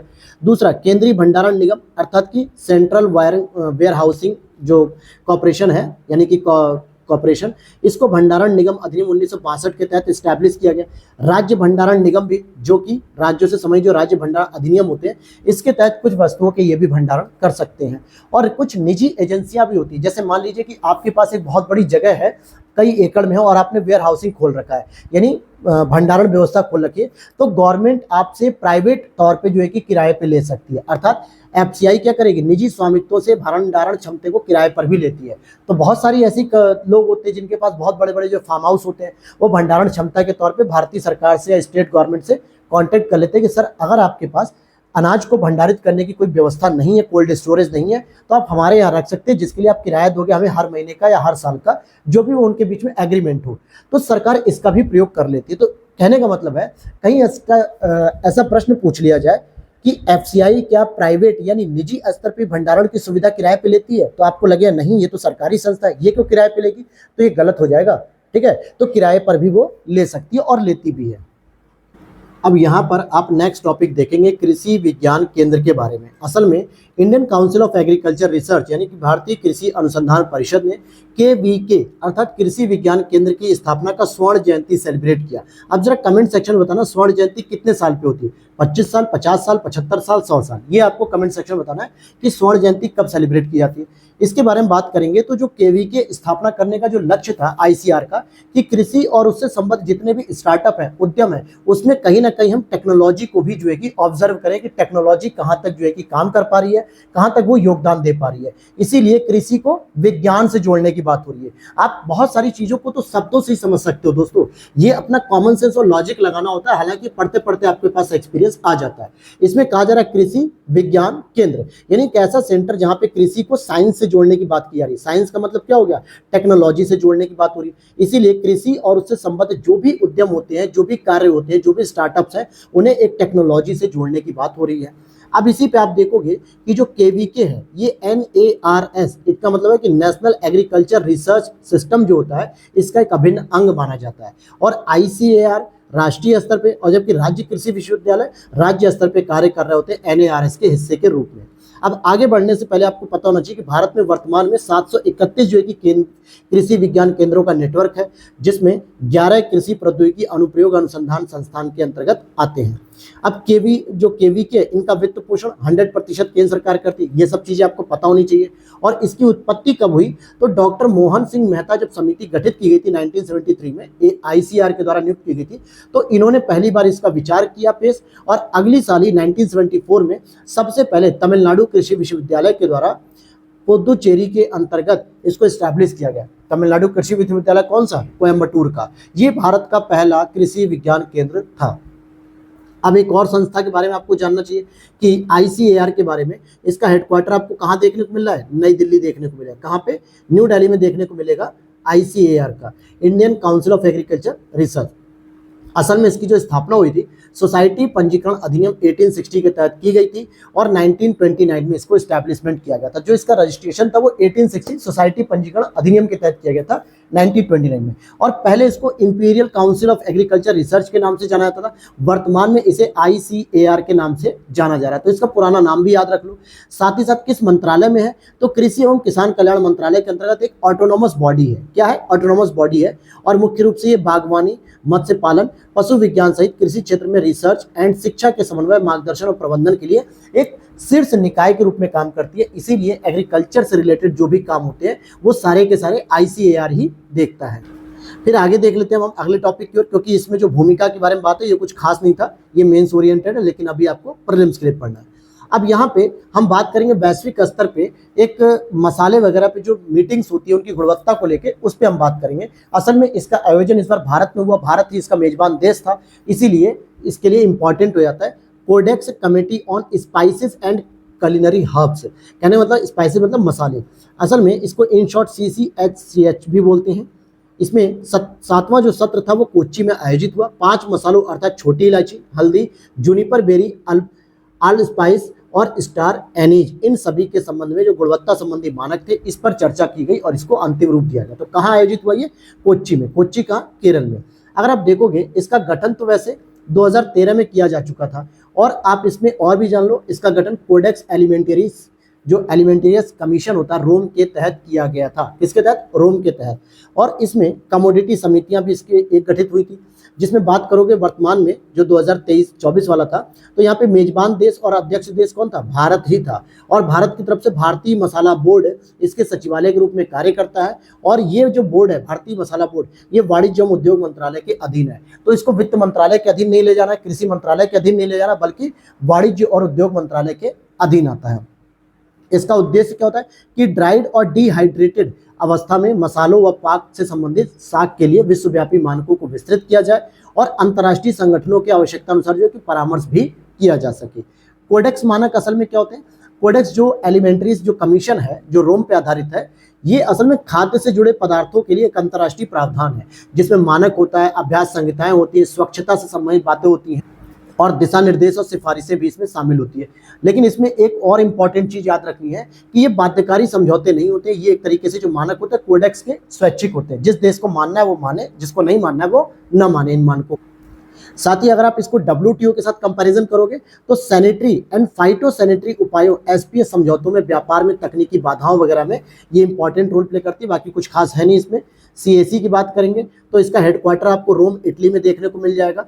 और इसमें जानकारी ले लीजिए कि इसकी जो स्थापना हुई वो WHO अर्थात वर्ल्ड हेल्थ ऑर्गेनाइजेशन और फूड एग्रीकल्चर ऑर्गेनाइजेशन, इन दोनों ने मिलकर की है। तो ये आपसे प्रश्न बन सकता है कि भाई इसकी स्थापना किन 2 संस्थाओं के मिलने से हुई या किन 2 संस्थाओं ने आपस में मिलकर की है? तो वर्ल्ड हेल्थ ऑर्गेनाइजेशन और फूड एग्रीकल्चर ऑर्गेनाइजेशन। दूसरा स्टेटमेंट हो सकता है कि इसमें कितने सदस्य हैं? 189। क्या भारत इसका सदस्य है? तो बिल्कुल इसका सदस्य है। ये मानक स्वैच्छिक है, कोई बाध्यकारी नहीं होते हैं। ठीक, इतनी बातें क्लियर होगी। अब हम आते हैं सर्विस सेक्टर में। जैसे हमने बैंकिंग सेक्टर को देख लिया, एक्सटर्नल सेक्टर देख लिया, एग्रीकल्चर सेक्टर देख लिया, इंडस्ट्री सेक्टर देख लिया। अब हम देखेंगे सर्विस सेक्टर। और इस सर्विस में मैंने ऊपर ही कहा था कि एक टॉपिक आएगा फिनटेक, तो वहां पे मैं आपको डिस्कस करूंगा। फिनटेक का मतलब क्या होता है? अगर मैं इसको इन शॉर्ट इस तरीके से लिख दूं तो फाइनेंशियल टेक्नोलॉजी अर्थात वित्तीय साधनों की उपलब्धता के लिए आप लोग जो भी टेक्नोलॉजी का प्रयोग करते हो, इसी को हम फिनटेक कहते हैं। वित्तीय साधनों की उपलब्धता के लिए जिस भी तकनीक का प्रयोग करते हो उसी को क्या कहता है? फिनटेक कह दिया जाता है। तो यहाँ पर हम फिनटेक के बारे में बात करेंगे। तो वर्ल्ड इकोनॉमिक फोरम ने the future of global fintech के नाम से एक रिपोर्ट जारी की, जिसकी पूरी फुल फॉर्म क्या है? The future of global fintech towards resilient and inclusive growth. It means कि इन्होंने वर्ल्ड इकोनॉमिक फोरम ने एक फ्यूचर ग्लोबल फिनटेक जारी किया और इस रिपोर्ट में स्पेशली भारत को जो है कि जिक्र करते हुए कहा कि भारत में फिनटेक की बेहतर स्थिति और इसमें हेडक्वार्टर वाले सबसे महत्वपूर्ण देशों में से एक बताया गया है। तो ये देखिए वर्ल्ड के स्तर पे भारत के जो है कि उपलब्धि के बारे में है कि वर्ल्ड इकोनॉमिक फोरम जैसे देशों में मतलब संगठन में कहा जा रहा है कि भारत कहीं ना कहीं अब फिनटेक में बहुत आगे आ रहा है और ये एक बेहतर जो है कि प्रयास किया जा रहा है। तो बार बार शब्द आ रहा है फिनटेक, तो आपके दिमाग में होना चाहिए कि फिनटेक होता क्या है असल में। तो देखिए फिनटेक होता है वित्तीय प्रौद्योगिकी यानी कि फाइनेंशियल टेक्नोलॉजी, अर्थात उपभोक्ताओं द्वारा वित्तीय सेवाओं और उत्पाद पहुंचाने के लिए जो भी टेक्नोलॉजी का इस्तेमाल किया जाता है उसे ही कहा जाता है फिनटेक। जैसे बैंकिंग, बीमा, निवेश, वित्त से जुड़े किसी भी क्षेत्र में हो सकता है। आप आज बैंकिंग के लिए एटीएम यूज करते हो कि नहीं करते हो, फोन पे यूज करते हो, मोबाइल बैंकिंग यूज करते हो, नेट बैंकिंग यूज करते हो, क्रेडिट कार्ड यूज करते हो, गूगल एप्लीकेशन यूज करते हो, गूगल पे, फोन पे, पेटीएम। तो ये सब क्या है, टेक्नोलॉजी का ही तो इनोवेशन है। बहुत सारे जो है कि आप यहाँ से बैठे बैठे अपने काम कर लेते हो, बैठे बैठे आप अपने मोबाइल का बैलेंस, मोबाइल की एक मिस कॉल दीजिए और आपका मिनी स्टेटमेंट आ जाता है। छोटे मोबाइल में लोग यही करते हैं। तो कहने का मतलब हो गया, बैंक बीमा को देख लो, ऑनलाइन एप्लीकेशन बहुत सारे बताते हैं कि म्यूचुअल फंड ले लो, हेल्थ बीमा ले लो, ये इंश्योरेंस ले लो, policy.bazaar.com, ये तमाम जो ऐड देखते हो ना, यही सारी चीजें जो आपको इजीली एक्सेस हो रही है टेक्नोलॉजी के माध्यम से, इसी को कहा था फिनटेक। ठीक, इसमें क्या होता है, एक सॉफ्टवेयर एप्लीकेशन का प्रयोग किया था या फिर विभिन्न टेक्नोलॉजी प्रौद्योगिकियों की एक व्यापक श्रेणी शामिल होती है। जैसे पीयर टू पीयर हो गया, ऋण देने वाले प्लेटफॉर्म्स हो गए। जैसे आप देखोगे, आपके अगर प्लेटफॉर्म फोन पे देख लो, पेटीएम देख लो, उसमें क्या लिखा होता है कि पेटीएम आपको 3 लाख रुपए अप्रूव कर रहा है, एयरटेल पेमेंट बैंक आपको 5 लाख रुपए दे रहा है, फोन पे आपको 1 लाख रुपए दे रहा है लोन के रूप में।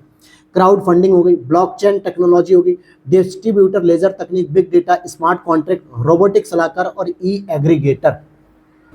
क्लियर है? तो ये सारे शब्द जो है कि आपने जो पढ़े, ये सभी के सभी किससे संबंधित है, ये आपके फाइनेंशियल टेक्नोलॉजी से संबंधित हैं। अब यहां पर आप देखोगे कि कौन कौन सी जो है की स्थिति है। देखो, ये तो हो गया आपका फाइनेंस, ये हो गया टेक्नोलॉजी। जब इनका आपस में मिश्रण हो जाता है तो आपका ये फिनटेक तैयार हो जाता है।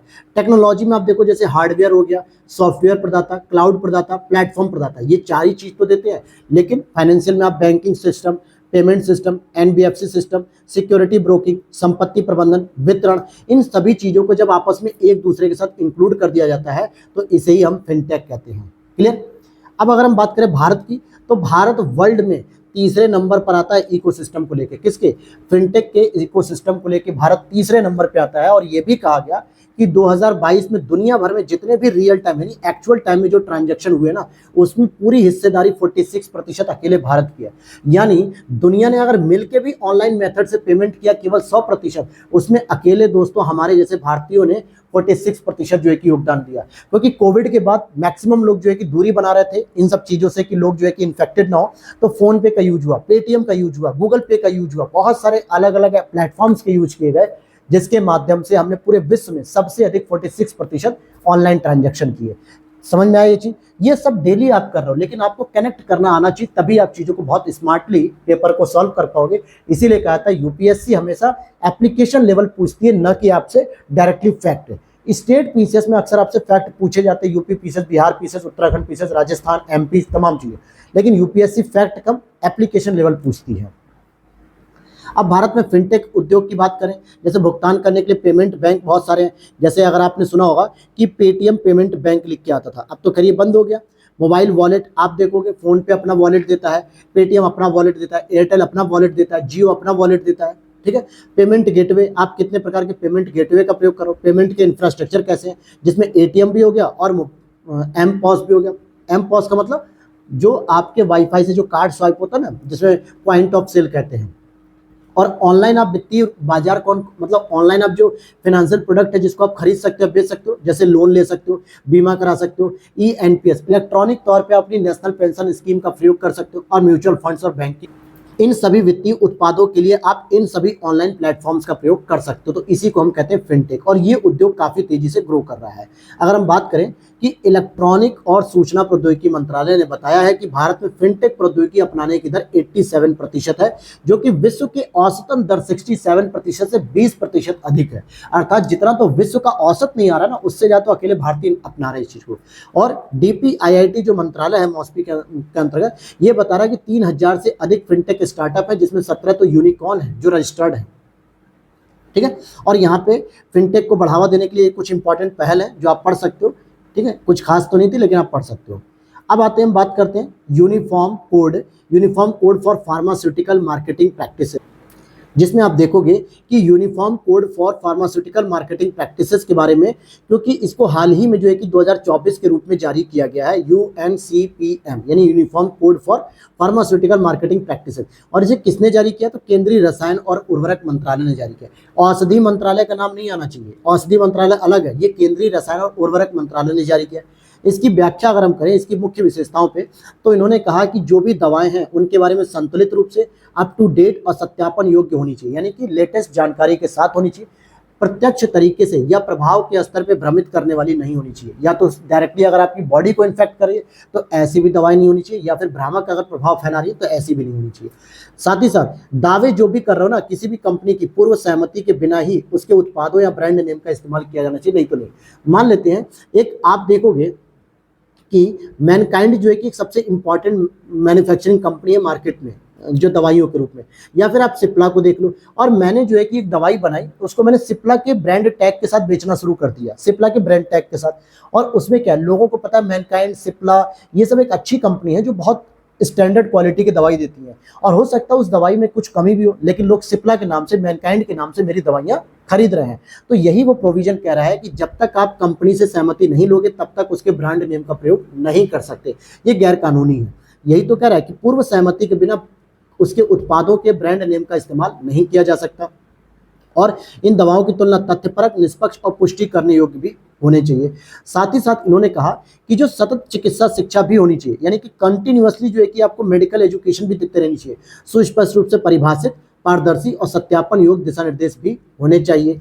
स्वास्थ्य देखभाल के पेशेवरों के साथ संबंध, ये बहुत इंपॉर्टेंट है, क्योंकि आप देखोगे कि कई बार ऐसा होता है कि चिकित्सकों सहित, तो यहाँ आप देखोगे कि लिख रहा है कि चिकित्सकों सहित किसी भी स्वास्थ्य देखभाल पेशेवर के समक्ष कोई उपहार या मौद्रिक अनुदान या आर्थिक लाभ की आदि की पेशकश नहीं की जाएगी। इंपॉर्टेंट देखिए, इसका रोल प्ले कैसे होता है। आप जितने भी गवर्नमेंट हॉस्पिटल में या प्राइवेट हॉस्पिटल में जाओगे तो कई बार ऐसा होता है कि छोटे से बैग को लेकर दवाई का प्रचार करने के लिए मेडिकल रिप्रेजेंटेटिव होते हैं, जिनको इन शॉर्ट MR कहा जाता है। वो अपनी कंपनी, जो फार्मा कंपनी होती है, चाहे वो मैनकाइंड हो, सिप्ला हो, कैडिला हो, किसी की भी, जाइडस वगैरह, इनकी दवाइयों का प्रचार करने आते हैं डॉक्टर के पास। और फिर डॉक्टर से कहते हैं कि सर इसके बदले कंपनी आपको 50 लाख रुपए, 1 लाख रुपए, 10 लाख रुपए देगी, या कुछ आपको गिफ्ट दे देगी, या कोई फ्लैट दे देगी, 4 व्हीलर दे देगी, कुछ भी दे देगी, बस आपको हमारे कंपनी की सेल को बढ़ाना है। हालांकि उस दवाई में कोई कंफ्यूजन नहीं है, उस दवाई को पूरी तरीके से प्रमाणित है। लेकिन कई बार ऐसा होता है कि डॉक्टर जानबूझ के भी गलत दवाइयों का प्रचार करने लगते हैं कि उसके जो साइड इफेक्ट होते हैं वो भी कम होते हैं, लेकिन उनका प्रभाव जो होता है लॉन्ग टर्म होता है। कहने का मतलब कि एक दवाई खाने से आपको 2 दिन में आराम मिलना चाहिए, लेकिन उस दवाई को आपने 5 दिन तक खाओगे तब जाके आराम मिलेगा। आपको जरूरत है 2 दिन में आराम की, आपको मिल रहा है 5 दिन में। दवाई खराब नहीं है, लेकिन उसकी जो प्रोग्रेस वैल्यू है वो धीरे धीरे असर कर रही है आप पे। इसके लिए आप देखोगे कई बार कि फार्मेसी कंपनी क्या करती है, MR को अपॉइंट करती है, सैलरी देती है नौकरी पे, वो डॉक्टर के पास जाते हैं अपनी दवा का प्रचार करने। डॉक्टर मरीज को लिखता है कि जाओ ये दवा ले लेना, बताता भी है कि इस पर्टिकुलर मेडिकल पे मिलेगी, क्योंकि उसका मेडिकल से भी कमीशन होता है। और मरीज जाके वो दवाई लेके आता है, फिर डॉक्टर कहता है आके मुझे दिखा देना कि तुमने दवाइयाँ सही ली है कि गलत ली है।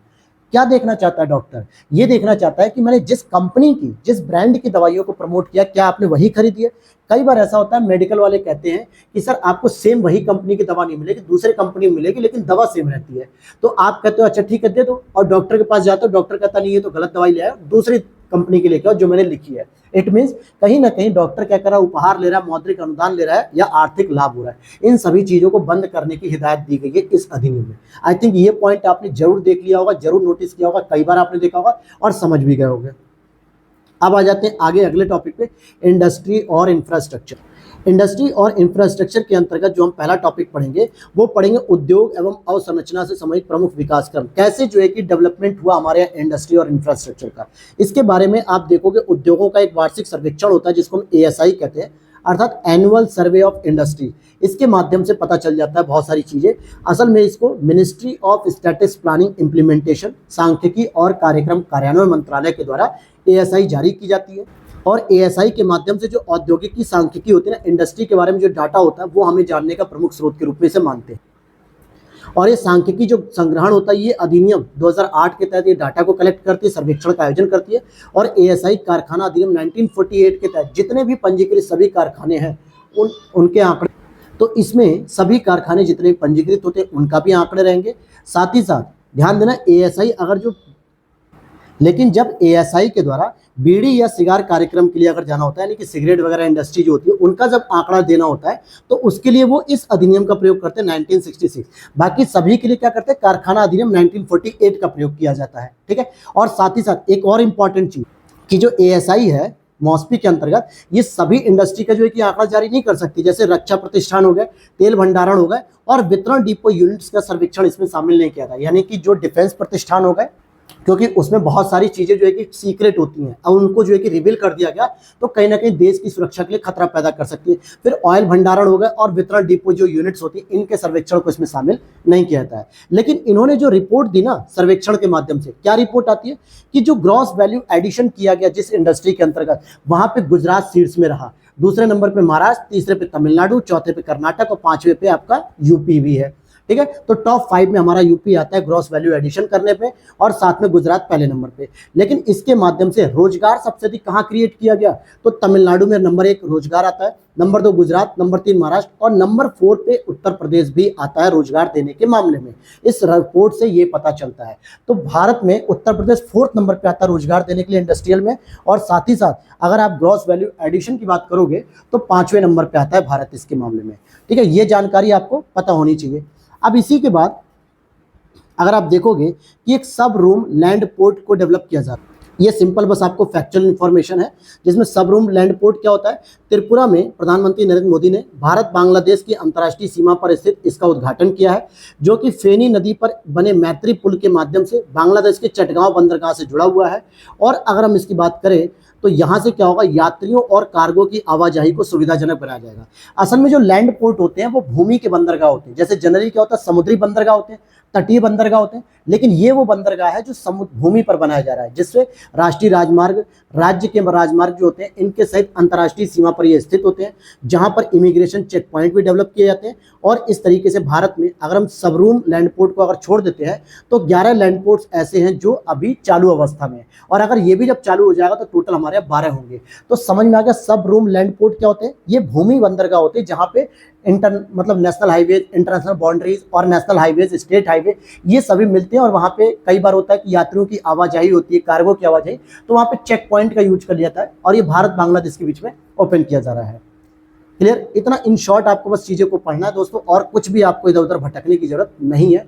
यूपीएससी 2024 के लिए करंट अफेयर्स और जो बचे हुए पीटी 365 है उनकी भी क्लासेस में कराऊंगा। उम्मीद करता हूं कि ये लेक्चर और एक्सप्लेन करने का तरीका अगर आपको पसंद आ रहा है तो चैनल को लाइक जरूर कर देना और वीडियो को लाइक जरूर कर लेना। उसके बिना मत जाना देखो दोस्तों, क्योंकि एक लाइक से आपके हमारे मोटिवेशन बढ़ते हैं। आगे देखते हैं, सुदर्शन सेतु की बात करें तो प्रधानमंत्री नरेंद्र मोदी जी ने कच्छ की खाड़ी में सुदर्शन सेतु का उद्घाटन किया, जिसे सिग्नेचर ब्रिज भी कहा जा रहा है। यह भारत का सबसे लंबा केबल आधारित पुल है, जो कि सौर पैनल भी इसके साइड में लगे हुए फुटपाथ पर, और 1 मेगावाट जो है कि बिजली पैदा करेंगे। 4 लेन वाला ये पुल है, जो कि गुजरात में ओखा मुख्य भूमि से बेहट द्वारकादीप तक है, जो समुद्र पे मोदी जी घूमते हुए जो है कि दिख रहे थे एक बार पुल पर, और इसका उद्घाटन किया गया है।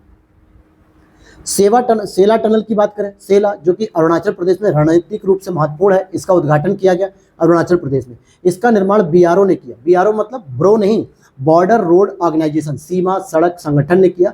और अरुणाचल प्रदेश के पश्चिमी कामेंग जिले में तवांग को तेजपुर असम से जोड़ने वाली ये सड़क है, और इसमें NATM अर्थात न्यू ऑस्ट्रियन टनलिंग मेथड का भी प्रयोग किया गया है। आगे देखते हैं, हम एनर्जी के बारे में बात करेंगे। एनर्जी में अगर आप देखोगे तो पेट्रोलियम अन्वेषण और उत्पादन की बात सबसे पहले हम करेंगे। असल में क्या मामला था कि जो पेट्रोलियम का जो एक्सप्लोरेशन हो रहा है, यानी कि अन्वेषण हो रहा है, खोज हो रही है, और उसका जो प्रोडक्शन हो रहा है, इसके बारे में डिटेल इंफॉर्मेशन आपको पता होनी चाहिए। अब यहाँ पर मुद्दा क्या आया कि ONGC ने अभी हाल ही में कृष्णा गोदावरी बेसिन में अपनी क्लस्टर 2 डीप सी परियोजना से तेल उत्पादन शुरू कर दिया। कहाँ पर किया ONGC ने? कृष्णा गोदावरी यानी KG बेसिन जिसे हम कहते हैं, कृष्णा गोदावरी बेसिन से क्लस्टर 2 में डीप सी परियोजना के तहत उत्पादन शुरू कर दिया है। और KG बेसिन बंगाल की खाड़ी में स्थित है। भाई कृष्णा गोदावरी का जो बेस है वो यहीं पर तो है, इस वाले में देखिए ये बंगाल की खाड़ी का ही तो पार्ट है, पूरा यहाँ पर है। अब भारत में जो पेट्रोलियम के बेसिन है, कितने बेसिन है जरा ये पता होना चाहिए। बेसिन वो होते हैं जो समुद्र तटीय क्षेत्रों के अंतर्गत होते हैं, कुछ गहरे भी होते हैं, कुछ हल्के भी होते हैं, 3 प्रकार से होते हैं। तो इन्हीं से पेट्रोलियम का शोधन किया था, यानी कि रिफाइनरी मतलब कि जो क्रूड ऑयल होते हैं उसका प्रोडक्शन किया था। असल में पेट्रोलियम बेसिन में चट्टानों और तलछटों का विविध संग्रह होता है, जिसमें आप देखोगे कि स्रोत चट्टानों में किसी बेसिन के विशिष्ट सेल संरचनाएं होती है जहां पे तेल और गैस के निर्माण होते हैं। भारत में इस प्रकार के 26 तलछट बेसिन है, जो ये पूरे तरीके से आपको दिखाए जा रहे हैं बाहर। ये सारे के सारे 26 बेसिन है, जिसमें आप देखोगे कि कुल तलछट का लगभग 49% तो भूमि पर ही स्थित है, जो कि 49% तो भूमि पर ही स्थित है। वहीं 12% उथले पानी यानी कि जो लगभग 400 मीटर की गहराई तक का होगा, कुछ बाहर का एरिया होगा, और बाकी 39% डीप वाटर में है, जो इकोनॉमिक मतलब कि एक्सक्लूसिव इकोनॉमिक जोन में आता है, जो कि काफी गहरे पॉइंट में आता है इस वाले क्षेत्र में। यहाँ पर इस तरीके से जो क्षेत्र है, यहाँ पर ये अंडमान निकोबार के पास यहाँ पर, तो ऐसे ऐसे क्षेत्रों में भी आपको देखने को मिल जाता है। तो 3 जगह से जो है कि हम क्या करते हैं, तलछटों के माध्यम से पेट्रोलियम का, क्रूड ऑयल का, कच्चे तेल का, गैस का प्रोडक्शन करते हैं, जिसमें भारत में 26 प्रकार के तलछट बेसिन हैं। अब यहाँ पर एक बात आपको और समझनी चाहिए कि कच्चा तेल निकालने की कौन कौन सी विधि होती है। तो देखिए, एक होता है आपका अपतटीय ड्रिलिंग, एक होता है तटवर्ती ड्रिलिंग। अर्थात समझ लेते हैं दोनों को। पहले तटवर्ती समझो, भूमि आधारित बेसिन से कच्चा तेल निकालने की विधि होती है। इसमें देश भर में अलग अलग तलछटी घाटियों को कवर किया था, यानी ये तट के किनारे होती है, अर्थात इसमें समुद्र के किनारे वाले जो क्षेत्र होते हैं, वो होता तो क्या है, महाद्वीप का ही तो हिस्सा होता है, वो महासागर का हिस्सा नहीं होता है, वो महाद्वीप का होता है। जब आप उसमें ड्रिलिंग करते हो तटीय क्षेत्रों में, सामान्यतः वहां पे इकोसिस्टम प्रभावित होता है, आर्द्र भूमियां प्रभावित होती है, रामसर साइट को प्रॉब्लम्स आती हैं, लेकिन ये सभी स्थल खंड पे ही हो रही होती है। अब तटीय क्या होती है, जैसे अरब सागर या बंगाल की खाड़ी जैसे क्षेत्रों में अब तटीय ड्रिलिंग की जाती है, यानी तट से दूर हट के खुले समुद्र में की जाती है, जहां पे तटीय क्षेत्र बिल्कुल प्रभावित नहीं होता है। भारत में ओएनजीसी जो कंपनी है, भारत की सबसे बड़ी तेल और गैस उत्पादक कंपनी है, जो कि हाइड्रोकार्बन उत्पादन करने में 72% का योगदान देती है पूरे देश का। अब देश में पेट्रोलियम अन्वेषण का महत्व क्या है भाई, सीधी बात, आयात बिल में कमी आएगी जब अगर हमारे यहाँ अच्छी मात्रा में जो है कि हम तेल का प्रोडक्शन कर पाएंगे, उत्पादन कर पाएंगे, तो ये जो 85% हम बाहर से आयात कर रहे हैं, ये पैसा हमारे पास बचेगा कि नहीं बचेगा, तो हम इस पैसे का कुछ और भी यूज कर पाएंगे, लेकिन हमें 85% अपनी जरूरतों के लिए आयात करना पड़ रहा है। वहीं सामरिक महत्व में देख लीजिए, अभी कुछ साल पहले, लगभग 2 साल पहले आपने देखा होगा, ईरान का अमेरिका से विवाद था कुछ ज्यादा ही, हालांकि रहता तो हमेशा है। तो भारत को सीधे सीधे अमेरिका ने कह दिया कि ईरान के साथ तेल लेना बंद कर दो, बस अमेरिका से लो, ईरान से जीरो कर दो। भारत ने कहा ऐसा सुनो, हम आज़ाद हो चुके, तुम्हारी गुलामी हम नहीं सहेंगे, तुमको हमसे बिजनेस करना तो करो, नहीं तो तुम अपना रास्ता देख लो, हमारा ईरान से आ रहा है, आएगा, जरूरत पड़ने पे आगे भी हम किसी और देश से ले लेंगे। कहने का मतलब है, मान लेते हैं कि भविष्य में अगर ईरान के साथ भारत के संबंध खराब हो जाए, तो क्या ईरान तेल देगा? नहीं देगा, बिल्कुल नहीं देगा भाई। ऐसे में जो अरबियन कंट्रीज हैं, इनके साथ अगर भारत का संबंध खराब हो जाए, तो क्या भारत को तेल मिलेगा? नहीं मिलेगा। और फिर जो 85% आयात कर रहा है, हमें कौन देगा भला? ऐसे में बहुत महंगा तेल मिलेगा। फिर भारत में जो 100 रुपये लीटर तेल नहीं भरवा पा रहे हो, फिर 200-400 रुपये हो जाएगा, तब कैसे भरवाओगे? ये समझने वाली बात है ना। तो सामरिक महत्व भी है, अर्थात भारत जो है दुनिया का ऊर्जा और कच्चे तेल के मामले में तीसरा सबसे बड़ा उपभोक्ता देश माना जाता है। और राजस्व के सृजन की बात करें अगर हम, तो यहाँ पे स्वदेशी पेट्रोलियम उत्पादन का रॉयल्टी, लाभ साझाकरण वगैरह, ये सब सरकारी कोष में योगदान मिलेगा। और रोजगार भी सृजन होगा, जब अन्वेषण होगा, उत्पादन होगा, शोधन यानी रिफाइनरी होगी, तो ऐसे में बहुत सारी नौकरियों का भी सृजन हो सकेगा। क्लियर है यहाँ पे। अब इस तरीके से अगर आप देखोगे कि अपरंपरागत कुछ पेट्रोलियम संसाधन भी भारत में हैं, जैसे दुर्गम में चट्टानों में जो संचित तेल होता है ना, दुर्गम में चट्टानों में जो तेल और प्राकृतिक गैस है, जो अपरंपरागत संसाधन के रूप में आते हैं, हालांकि पारंपरिक प्रक्रियाओं के जस्ट अपोजिट होते हैं, क्योंकि इनको खोजा या विकसित नहीं किया सकता। ये बहुत ही दुर्गम क्षेत्र में होते हैं। जैसे कोल बेडेड मीथेन को देख लो, कोल सीम गैस को देख लो, ये सब कोयले की परतों में होते हैं। मीथेन समृद्ध गैस होती है, जिसमें 80% से लेकर 90% मीथेन होता है, लेकिन इसमें ethane, propane, nitrogen, carbon dioxide, इन सब की कम मात्रा पाई जाती है। ठीक है, तो ये हो गया। अब देखते हैं हम खनिज तेल का आयात, और ये रहेगा आज का हमारा आखिरी टॉपिक, जो कि इकोनॉमिक्स से रिलेटेड है। इसके बाद हम लोग कल से पढ़ेंगे एनवायरनमेंट को। दोस्तों, कोशिश करूंगा कि एनवायरनमेंट और एक और लेक्चर में लूँ, जिसके बाद आपकी ये पूरी की पूरी मैगजीन कवर हो जानी चाहिए। अगर नहीं भी हो पाएगी तो 5 लेक्चर हो जाएंगे, 6 लेक्चर हो जाएंगे, और क्या होंगे, इससे ज़्यादा नहीं जाने दूंगा। लगातार आपको ये कंटेंट मिलते रहेंगे। आगे देखोगे आप, अगर इंपोर्ट ऑफ क्रूड ऑयल की बात करूं मैं, तो यहाँ पे पेट्रोलियम और प्राकृतिक गैस, यानी कि पेट्रोलियम और नेचुरल गैस स्थायी समिति ने कच्चे तेल के आयात संबंधी नीति की समीक्षा करते हुए एक अपनी रिपोर्ट प्रस्तुत की। क्योंकि क्रूड ऑयल जो होते हैं, कच्चे तेल, उनको ब्लैक गोल्ड भी कहा जाता है, प्राकृतिक रूप से पाए जाने वाला और अनरिफाइंड पेट्रोलियम उत्पाद होते हैं, क्योंकि इनको रिफाइनरी नहीं की जाती। रिफाइंड जो है कि हम भारत में करते हैं। हाइड्रोकार्बन के रूप में मुख्य रूप से कार्बन होते हैं और हाइड्रोजन होते हैं, और इनके भंडार व अन्य कार्बनिक पदार्थों से मिलकर बने होते हैं हाइड्रोकार्बन। तो इस तरीके से यहाँ पे क्रूड ऑयल का निर्माण होता है। अगर क्रूड ऑयल में कौन कौन से तत्व शामिल होते हैं, तो नाइट्रोजन, सल्फर, ऑक्सीजन, और धातुओं की बात करेंगे तो लोहा, निकल, तांबा, ये सब भी अल्प मात्रा में मौजूद रहते ही रहते हैं।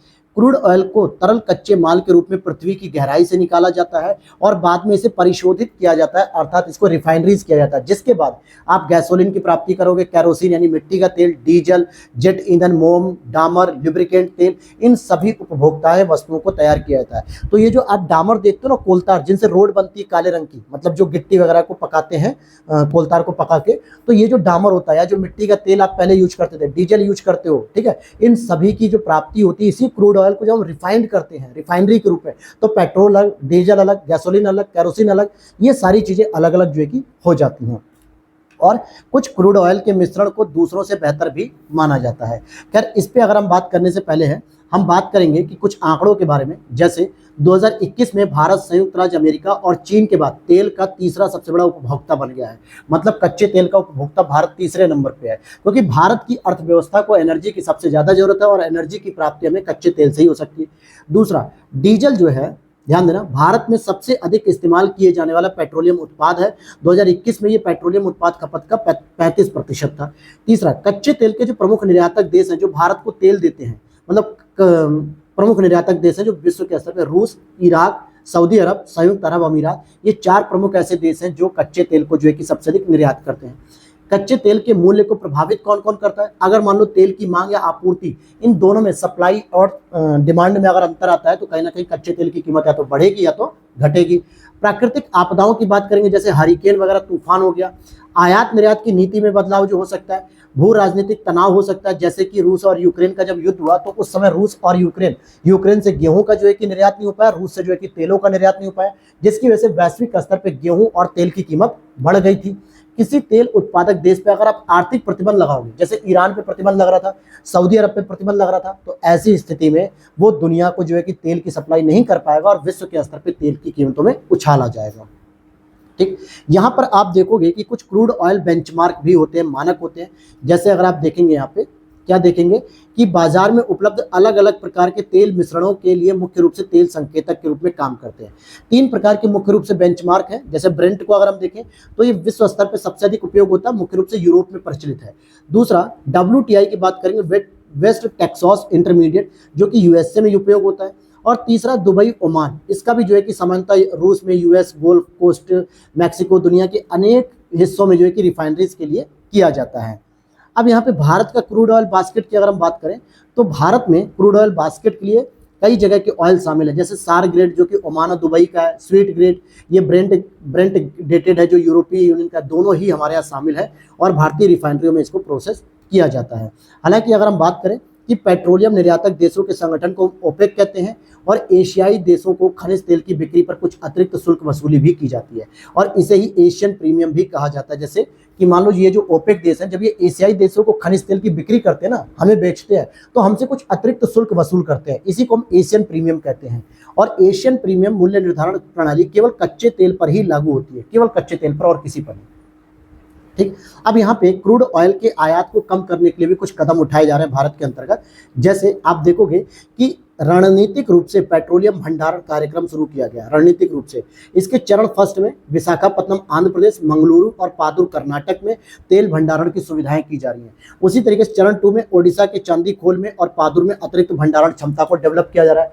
कहने का मतलब है कि जैसे मान लेते हैं कभी कभी जैसे महामारी आ गई, रूस यूक्रेन युद्ध हो गया, ऐसी सिचुएशन भी आ सकती है, तो जब तेल हमें वैश्विक स्तर पर सस्ता मिले तो हम उसे इतनी अधिक मात्रा में खरीद ले कि उसे हम स्टोर कर पाए। लेकिन स्टोर करने के लिए कच्चे तेल को, रिफाइंड ऑयल की बात नहीं कर रहा हूं, कच्चे तेल को स्टोर करने के लिए भारत के पास इतने स्टोरेज नहीं है। इन स्टोरेज को डेवलप किया जा रहा है और बढ़ाया जा रहा है। जैसे विशाखापत्तनम हो गया, मंगलुरु, पादुर हो गए कर्नाटक में, चांदीखोल हो गए। अब भारत क्या करेगा, इनको डेवलप कर रहा है बहुत बड़े स्तर पे, जिससे विदेशों से अधिक मात्रा में जब तेल सस्ता होता है प्रति बैरल के हिसाब से वर्ल्ड में, तो भारत अधिक से अधिक मात्रा में तेल अपने पास खरीद के रख ले और इन सभी स्टोरेज में रख ले। जब जरूरत पड़ेगी, जैसे मान लो रूस यूक्रेन वॉर हो गया, कभी पता चले भविष्य में अमेरिका चाइना वॉर हो गया, ठीक है, महामारी फिर आ गई, तो ऐसे में जब प्रतिबंध लगेगा या चीज़ें महंगी होंगी तो उस दौरान भारत अपनी जनता को, अपने नागरिकों को सस्ता तेल प्रोवाइड करा सकेगा। लेकिन उसके लिए स्टोरेज तो होना चाहिए, तो ये स्टोरेज डेवलप किया जा रहा है भारत के द्वारा।